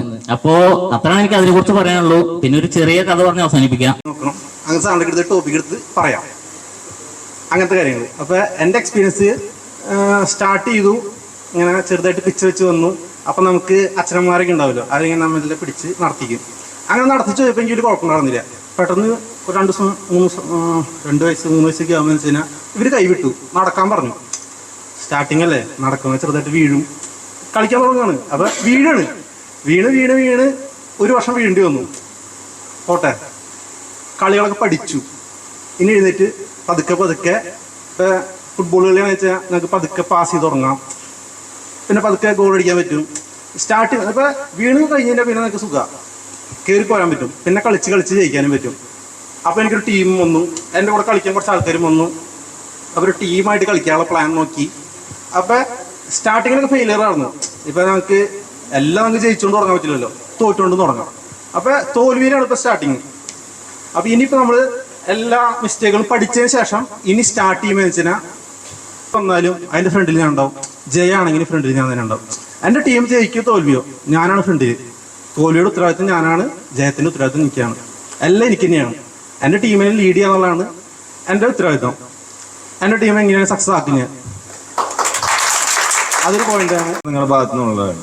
ഇനി എനിക്ക് കാര്യമായിട്ടൊരു എക്സ്പീരിയൻസ് പറയാൻ ഉണ്ടോയെന്ന് ചോദിച്ചാൽ, ഞാൻ MNC വർക്ക് ചെയ്തപ്പോൾ എല്ലാവരും പല ലെവലിലായിരുന്നു അവിടെ ഉണ്ടായിരുന്നത്. അതിലായിരുന്നു ഇവിടെ ഒരു ഫാമിലി എനിക്ക് ഫീൽ ചെയ്തിട്ടുണ്ടായിരുന്നില്ല. ജസ്റ്റ് എന്താ പറയുക, വരണു, നമ്മൾ പോണു, ജോലി കഴിഞ്ഞ് വൈകുന്നേരം വന്നു, അവിടെ പരിപാടി കഴിഞ്ഞു. ഇവിടെ അതെല്ലാം ഒരു ഫാമിലി ആയിട്ട് നിന്ന് എല്ലാവരും സപ്പോർട്ട് ചെയ്ത് എന്തൊരു ചെറിയ എന്തെങ്കിലും വിഷമം ഉണ്ടെങ്കിൽ അത് ഏതാന്ന് ചോദിച്ച് എല്ലാവരും ഒരു കെയറിംഗ് ഒക്കെ കിട്ടിയത് ആദ്യമായിട്ടാണ്. താങ്ക്സ്.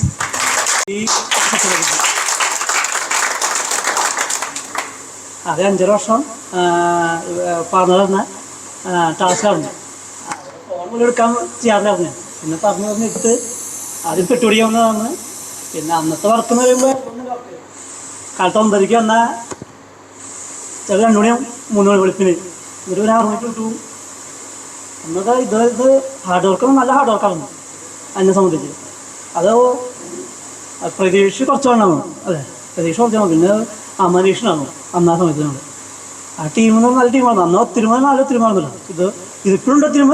അന്നത്തെ ടീം തന്നെ ഇത്ര ഇല്ല, ആകെ 15-20 മാത്രമായിരുന്നു. അന്ന് ഒരു മടിയുണ്ടാവില്ല വർക്ക് ചെയ്യാനും. അതാണ് ഇവിടെ എത്തിയത്, ഇവിടെ സംസാരിക്കാൻ പറ്റിയത്. ഞാൻ പ്രതീക്ഷിച്ചില്ല ഇങ്ങനെ സംസാരിക്കാൻ പറ്റുന്നു. പക്ഷേ സാറ് ഇങ്ങനെ എന്നെ പെട്ടെന്ന് ചെയ്തു. ആളൊരു ബഹുമാനിക്കുക, ഒരു റെസ്പെക്ട് കൊടുക്കുക, അതിന്റെ ഭാഗമായിട്ടാണ്. അപ്പോൾ എല്ലാവരും അവരുടേതായ കുറെ എക്സ്പീരിയൻസും കാര്യങ്ങളൊക്കെ പറഞ്ഞു. ഞാൻ 2022 ഡിസംബർ 26 ഹൈടെക്കിൽ ജോയിൻ ചെയ്തത്. അപ്പോൾ ഞാൻ 4ാമത്തെ വർഷത്തിൽ കൂടിയാണ് പോയിക്കൊണ്ടിരിക്കുന്നത്. അതിനുള്ളിൽ കുറച്ച് നാളുകൾ ഞാൻ ഉണ്ടായിരുന്നില്ല. വീണ്ടും ഒരു ഗ്യാപ്പിൽ എന്നെ തിരിച്ചു വിളിക്കുമ്പോൾ അപ്പോൾ എനിക്കുണ്ടാകുന്ന ഒരു ഇതെന്താണെന്ന് വെച്ചിട്ടുണ്ടെങ്കിൽ, നമ്മൾ വർക്ക് ഇവിടെ ചെയ്തു വെച്ച് പോയ എന്തെങ്കിലും ഒരു പോസിറ്റീവ് കാര്യങ്ങൾ മാനേജ്മെന്റിന് തോന്നുന്നതുകൊണ്ടായിരിക്കാം ഒരാൾ വീണ്ടും അവർ തിരിച്ചു വിളിക്കാനായിട്ട് കാരണം ഉണ്ടാവാം. അല്ലെങ്കിൽ ആരും അങ്ങനെ തിരിച്ചു വിളിക്കുകയില്ല, ഒരിക്കലും ആരും തിരിച്ചു വിളിക്കില്ല. അപ്പോൾ എനിക്ക് എൻ്റെ കാര്യത്തിൽ തന്നെ എനിക്കൊരു കോൺഫിഡൻസ് ഉണ്ട്. ഇപ്പോൾ സാറിന് ഏൽപ്പിച്ചിരുന്ന ഒരു ടോപ്പിക് എന്താണെന്ന് വെച്ചിട്ടുണ്ടെങ്കിൽ കസ്റ്റമർ റിലേഷൻഷിപ്പാണ്. അപ്പോൾ നമുക്കൊരു കസ്റ്റമറോട് നമ്മൾ സംസാരിക്കുന്ന സമയത്ത് ആദ്യമേ നമ്മളോട് തന്നെ ഒരു കോൺഫിഡൻസ് വേണം. എന്നാൽ മാത്രമാണ് നമുക്ക് ഒരാളോട് സംസാരിക്കാൻ പറ്റുള്ളൂ. അതെങ്ങനെ സംസാരിക്കണം, ഏത് രീതിയിൽ എങ്ങനെ അവതരിപ്പിക്കണം എന്നൊക്കെ തോന്നുന്നത് നമ്മളോട് തന്നെ ഒരു കോൺഫിഡൻസ് അല്ലെങ്കിൽ നമ്മളോട് ഒരു ഇത് വേണം. അതില്ലെങ്കിൽ മാത്രമായിരിക്കും നമുക്കത് അവതരിപ്പിക്കാൻ പറ്റുള്ളൂ. ഇതിനു മുമ്പ് 4 വർഷം ഇത് വളരെയധികം സന്തോഷകരമാക്കണം. അതൊരു നമ്മുടെ ഒരു ഉത്തരവാദിത്തമാണ്. അപ്പം അതിന് വേണ്ടിയിട്ടുള്ള കുറച്ച് ഫാക്ടേഴ്സ് ഉണ്ട്. അതൊക്കെ എന്തൊക്കെയായിരിക്കും, അതെന്തൊക്കെയാണത്?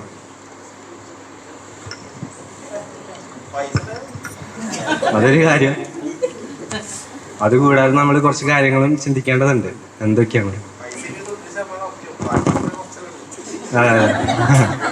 അതെ, അത് നല്ലൊരു പോയിന്റാണ്. ഞാൻ ഇവിടെ പറയാൻ വന്നത്, നമുക്ക് ഒരു നിസ്വാർത്ഥമായ മനസ്സും അതുപോലെ തന്നെ മറ്റുള്ളവരെ പരിഗണിക്കാനുള്ളൊരു സ്വഭാവ ഗുണം അത് നമ്മൾ സ്വയം സൃഷ്ടിച്ചെടുക്കേണ്ട കാര്യമാണ്. ഞാൻ ഇതിപ്പോൾ ഇന്ന് നിങ്ങളോട് പറഞ്ഞു, പക്ഷേ നിങ്ങൾക്ക് ഇന്ന് തന്നെ എല്ലാവരും പരിഗണിക്കാം, അല്ലെങ്കിൽ ഇവിടെ ഇരിക്കുന്ന എല്ലാവരും പരിഗണിക്കാൻ പറ്റണമെന്നില്ല. അത് നിരന്തരമായൊരു പരിശ്രമത്തിലൂടെ നമ്മൾ മനസ്സിനെ പാകപ്പെടുത്തി എടുക്കേണ്ട ഒരു സ്വഭാവ ഗുണമാണ്. അപ്പോൾ അതുകൊണ്ട് നമ്മുടെ ഭാഗത്തുനിന്നും കൊടുക്കേണ്ട പരിഗണന അത് കൃത്യമായിട്ട് ബാക്കിയുള്ള എല്ലാവർക്കും കൊടുക്കുന്നുണ്ടോ എന്ന് നമ്മൾ സ്വയം ഉറപ്പുവരുത്തണം. ഇത് ഇവിടെയുള്ള എല്ലാ സ്റ്റാഫും നമ്മുടെ ജീവിതത്തിൽ അത് പ്രാവർത്തികമാക്കാനുള്ളൊരു ശ്രമം നമ്മുടെ ഭാഗത്തുനിന്ന് ഉണ്ടാവണം.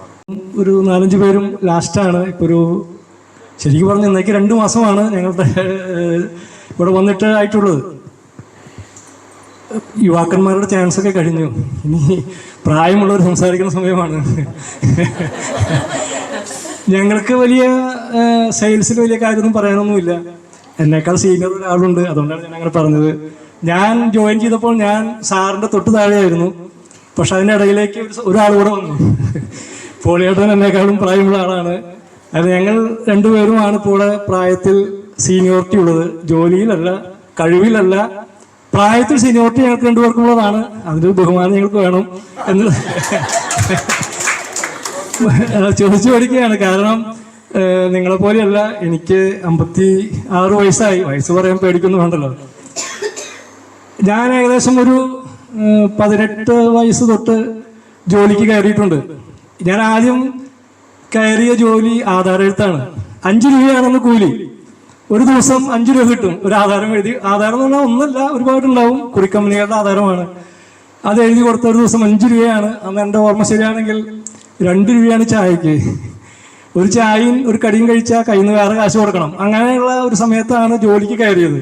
അവിടെ നിന്ന് ഒരുപാട് ജോലികൾ സ്ഥലങ്ങളിൽ ജോലി ചെയ്തിട്ടുണ്ട്. ഒടുവിലായി ഒരു 10 വർഷത്തോളം 9 വർഷത്തോളം വിദേശത്തും ജോലി ചെയ്യാനിടയായിട്ടുണ്ട്. എനിക്ക് വാസ്തവം പറഞ്ഞാൽ സെയിൽസ് എന്ന് പറഞ്ഞ പേടിയാണ്. സെയിൽസിൽ പോകുക എന്ന് പറഞ്ഞാൽ അതിന് കാരണമുണ്ട്. നിങ്ങൾക്ക് ബോറടിക്കില്ലെന്ന് വിചാരിക്കുന്നു. കാരണം ഞാൻ വിദേശത്ത് ജോലിക്ക് കയറിയപ്പോൾ അവിടെ എൻ്റെ ജ്യേഷ്ഠൻ ആ കമ്പനിയിലാണ്, സെയിൽസ് ടീമാണ്, ഞാൻ ഓഫീസിലാണ്. അപ്പോൾ സെയിൽസ് ടീമിൽ ഇങ്ങനെ നിന്ന് തന്നെ എനിക്ക് ഭയമാണ്. കാരണം സെയിൽസിൽ ടാർഗറ്റ് മുട്ടിയില്ലെങ്കിൽ ഇവിടെയും കേൾക്കട്ടെ. എന്നാൽ ഇവിടെ എനിക്ക് പ്രത്യേകമായി തോന്നിയത്, ഞാൻ ഒരു അഡ്വർടൈസ്മെന്റ് കണ്ടാണ് ഞാൻ വിളിച്ച് സാറ് ഫോൺ എടുത്തു. ഞാൻ പറഞ്ഞു എനിക്കിങ്ങനെ, ഞാൻ ആദ്യം വയസ്സ് പറഞ്ഞു, എൻ്റെ പ്രായം ഇതാണ്. എൻ്റെ മകൻ പറഞ്ഞു പപ്പയ്ക്ക് പ്രാന്തുണ്ടോ, കാരണം സെയിൽസ് ടീമിലൊക്കെ ചെറുപ്പക്കാർ വേണം, യുവാക്കന്മാരാണ് വെക്കുന്നത്. അവൻ ബിടെക് കഴിഞ്ഞ് ഇപ്പോൾ ഒരു IT കമ്പനി ജോലി ചെയ്യുകയാണ്. അല്ലാതെ പപ്പനെ പോലെ പ്രായമുള്ള ഇങ്ങനെ ആൾക്കാരൊന്നും എടുക്കില്ല അവര്. ഞാൻ പറഞ്ഞു സാരമില്ലടാ, എന്തെങ്കിലും വെറുതെ ഇരിക്കല്ലോ, ഒന്ന് അയച്ചു നോക്കാം. വിളിച്ചു നോക്കി വരാൻ പറഞ്ഞ് ഞാൻ വിചാരിച്ചിനി കണ്ട് പിന്നെ വിളിക്കാം എന്ന് പറഞ്ഞാൽ സാധാരണ വിടാറുള്ളൂ. പല കമ്പനിയിൽ അങ്ങനെ ഞാൻ പോയിട്ടുണ്ട്. അപ്പൊ സാർ ഉടൻ തന്നെ ബയോഡാറ്റ എഴുതാൻ പറഞ്ഞൊരു പേപ്പർ തന്നു. അതെനിക്ക് വളരെ ആശ്ചര്യമായിരുന്നു. കാരണം ഞാൻ ബയോഡാറ്റ എഴുതി എടുക്കൂ. ഞാൻ ബയോഡാറ്റ എഴുതി കൊടുത്തു. പിറ്റേ ദിവസം വരാൻ പറഞ്ഞു. പിറ്റേ ദിവസം അതുപോലെ 1-2 പേപ്പർ എഴുതി കൊടുത്തു. മറ്റേ ഏതോ ഒരു സിനിമ എന്നെ ജോലിക്ക് എടുത്തു. ഞാൻ ഈ നല്ല ഒരു കമ്പനിയുടെ ഒരു ഭാഗമായി തീരുവാൻ ദൈവം സഹായിച്ചു. ഞാൻ മകനോട് പറഞ്ഞു എന്നെ ജോലിക്ക് എടുത്തു.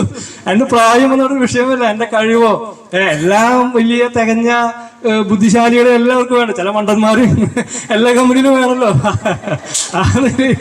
ഞാൻ അങ്ങനെ കരുതിയിട്ടുള്ളൂ. ചില മണ്ടന്മാരും വേണം കമ്പനിയിൽ. അതുകൊണ്ടായിരിക്കും എന്നെ സാറ് വിളിച്ചിട്ടുണ്ട്. അപ്പൊ മകൻ പറഞ്ഞു ഇതിലിപ്പോ പപ്പയാണോ മണ്ടൻ സാറാണോ മണ്ടൻ. കുറച്ച് നാൾ കഴിഞ്ഞറിയാം, സാറിന് മനസ്സിലാവും എന്ന് പറഞ്ഞു. ഞാൻ പറഞ്ഞു ഇല്ല കുഴപ്പമില്ല, ഞാനിവിടെ വന്ന് ഞാൻ പറഞ്ഞു നോക്കട്ടെ, അന്തരീക്ഷമൊക്കെ നോക്കട്ടെ, നോക്കിയിട്ട് പറ്റില്ലെങ്കിൽ പറയാം എനിക്ക് സാധിക്കില്ല സാറേ, എനിക്ക് എന്നെ കൊണ്ട് സാധിക്കില്ലെന്ന് പറയാം. പക്ഷെ ഞാനിവിടെ വന്ന് എനിക്ക് വളരെ അഭിമാനമുണ്ട് പറയാൻ. സാറിന്റെ ഓരോ സംസാരവും ഓരോ പെരുമാറ്റവും ഇടപാടുകളും ഒക്കെ എനിക്ക് വളരെ സന്തോഷം തോന്നി. ഞാൻ കുറച്ച് ചീത്ത കേട്ടാലും കുഴപ്പമില്ല, ഞാൻ സെയിൽസിൽ പോകാം, ആ ഒരു തീരുമാനം എൻ്റെ മനസ്സിലേക്ക് വന്നു. ഞാൻ ഇതുവരെ ചെയ്ത ജോലി സ്ഥാപനങ്ങളുണ്ട്. ഞാൻ 6-7 സ്ഥാപനങ്ങൾ ഞാൻ നിന്നിട്ടുണ്ട്. അതിൽ നിന്ന് വ്യത്യസ്തമായിട്ട് എനിക്ക് അനുഭവപ്പെട്ട 1-2 വിഷയങ്ങളുണ്ട്. ഒന്നാമത്തെ കാര്യം ഒരു വെൽ അറ്റ്മോസ്ഫിയറാണ്. അത് സാറ് ഇവിടെ മീറ്റിങ്ങിൽ പറഞ്ഞു. വെൽ അറ്റ്മോസ്ഫിയർ എന്ന് പറഞ്ഞാൽ നല്ലൊരു അന്തരീക്ഷത്തിൽ ജോലി ചെയ്യുക എന്ന് പറഞ്ഞാൽ അതിന് 2-3 ഘടകങ്ങളുണ്ട്. ഒന്നാമത്തെ കാര്യം നല്ല പെരുമാറ്റം. നല്ല പെരുമാറ്റമാണ് അതിൽ ഒന്നാമത്തെ ഒരു വിഷയം. ഇവിടെ സാറിനേക്കാൾ നന്നായി പെരുമാറുന്ന ഒരു വ്യക്തി ഞാൻ കണ്ടിട്ടില്ല. അത്രയും വളരെ മനോഹരമായി സംസാരിക്കുന്ന ഞങ്ങള് സാർ ഓർത്തു, ഞങ്ങൾ 3 ദിവസം ഒരുമിച്ച് റൂമിലായിരുന്നു. അതിൽ പ്രിയ അനീഷ് ആള് സ്വയമായിട്ട് സ്വന്തമായിട്ട് റൂമിലും, ഞങ്ങൾ 2 പേരും സാറിന്ന് രാവിലെ പറഞ്ഞ കാര്യമാണ്, ഒരു റൂമിലുമായിരുന്നു. പിന്നെ വിളിക്കാമെന്ന് പറഞ്ഞു.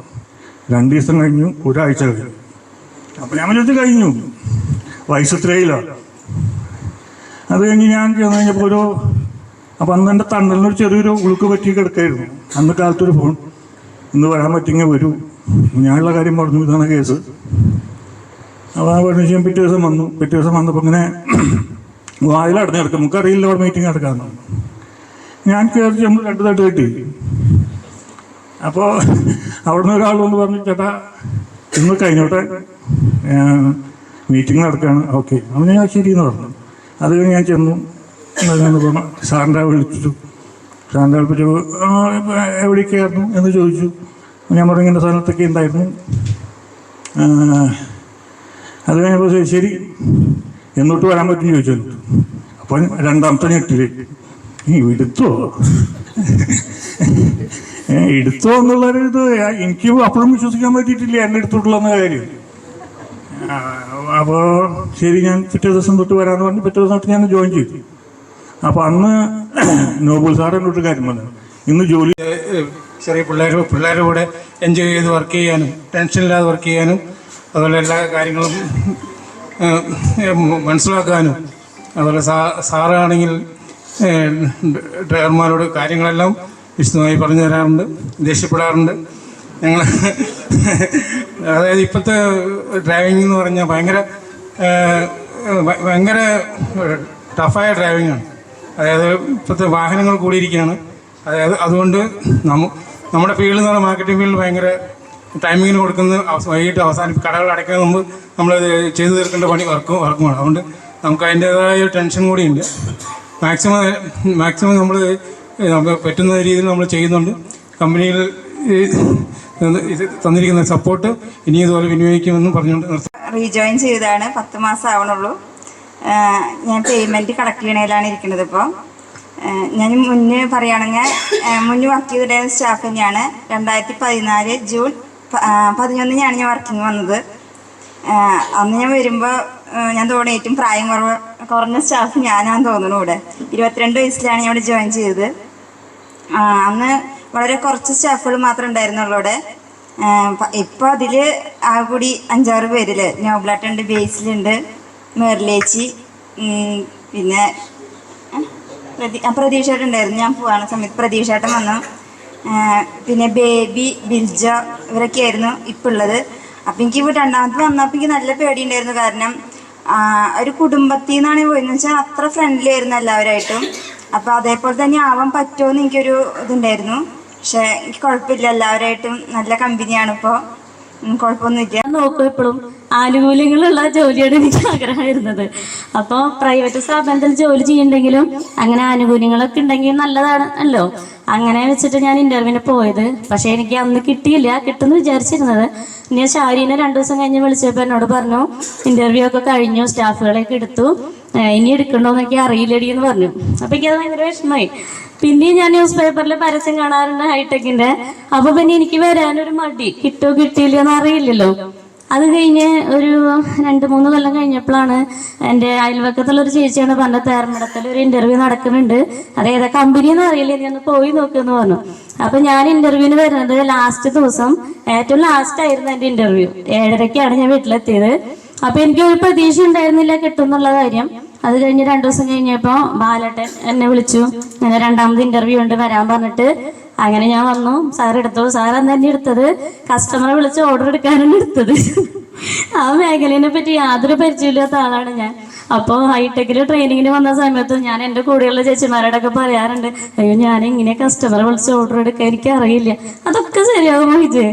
എന്നിട്ട് പിന്നെ വയലാലിൽ നമ്മുടെ സാധനങ്ങളൊക്കെ ഇറക്കണ സമയത്ത് സാറ് വന്നിട്ട് എൻ്റെ അടുത്ത് പറഞ്ഞു, മഹിജ ഒരു കാര്യം ചെയ്യൂ, ഋഷിയും അബിയൊക്കെ ചെയ്യുന്ന വർക്ക് കണ്ട് പഠിക്കൂ എന്ന് പറഞ്ഞു. അന്ന് തൊട്ട് ഞാൻ അക്കൗണ്ട്സിലാണ്.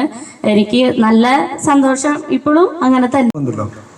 ഞാൻ എന്താണ്, അല്ലെങ്കിൽ എൻ്റെ വിഷൻ എന്താണ്, ഞാൻ ഏത് ടൈപ്പ് ആളാണ്, ഇതൊക്കെ നിങ്ങൾ മനസ്സിലാക്കുന്നുണ്ടെന്ന് പറയുമ്പോൾ എനിക്ക് ഭയങ്കര സന്തോഷമുണ്ട്. ഈ സന്തോഷത്തിൻ്റെ കൂടെ 3 ദിവസം പോയെന്ന് പറഞ്ഞു.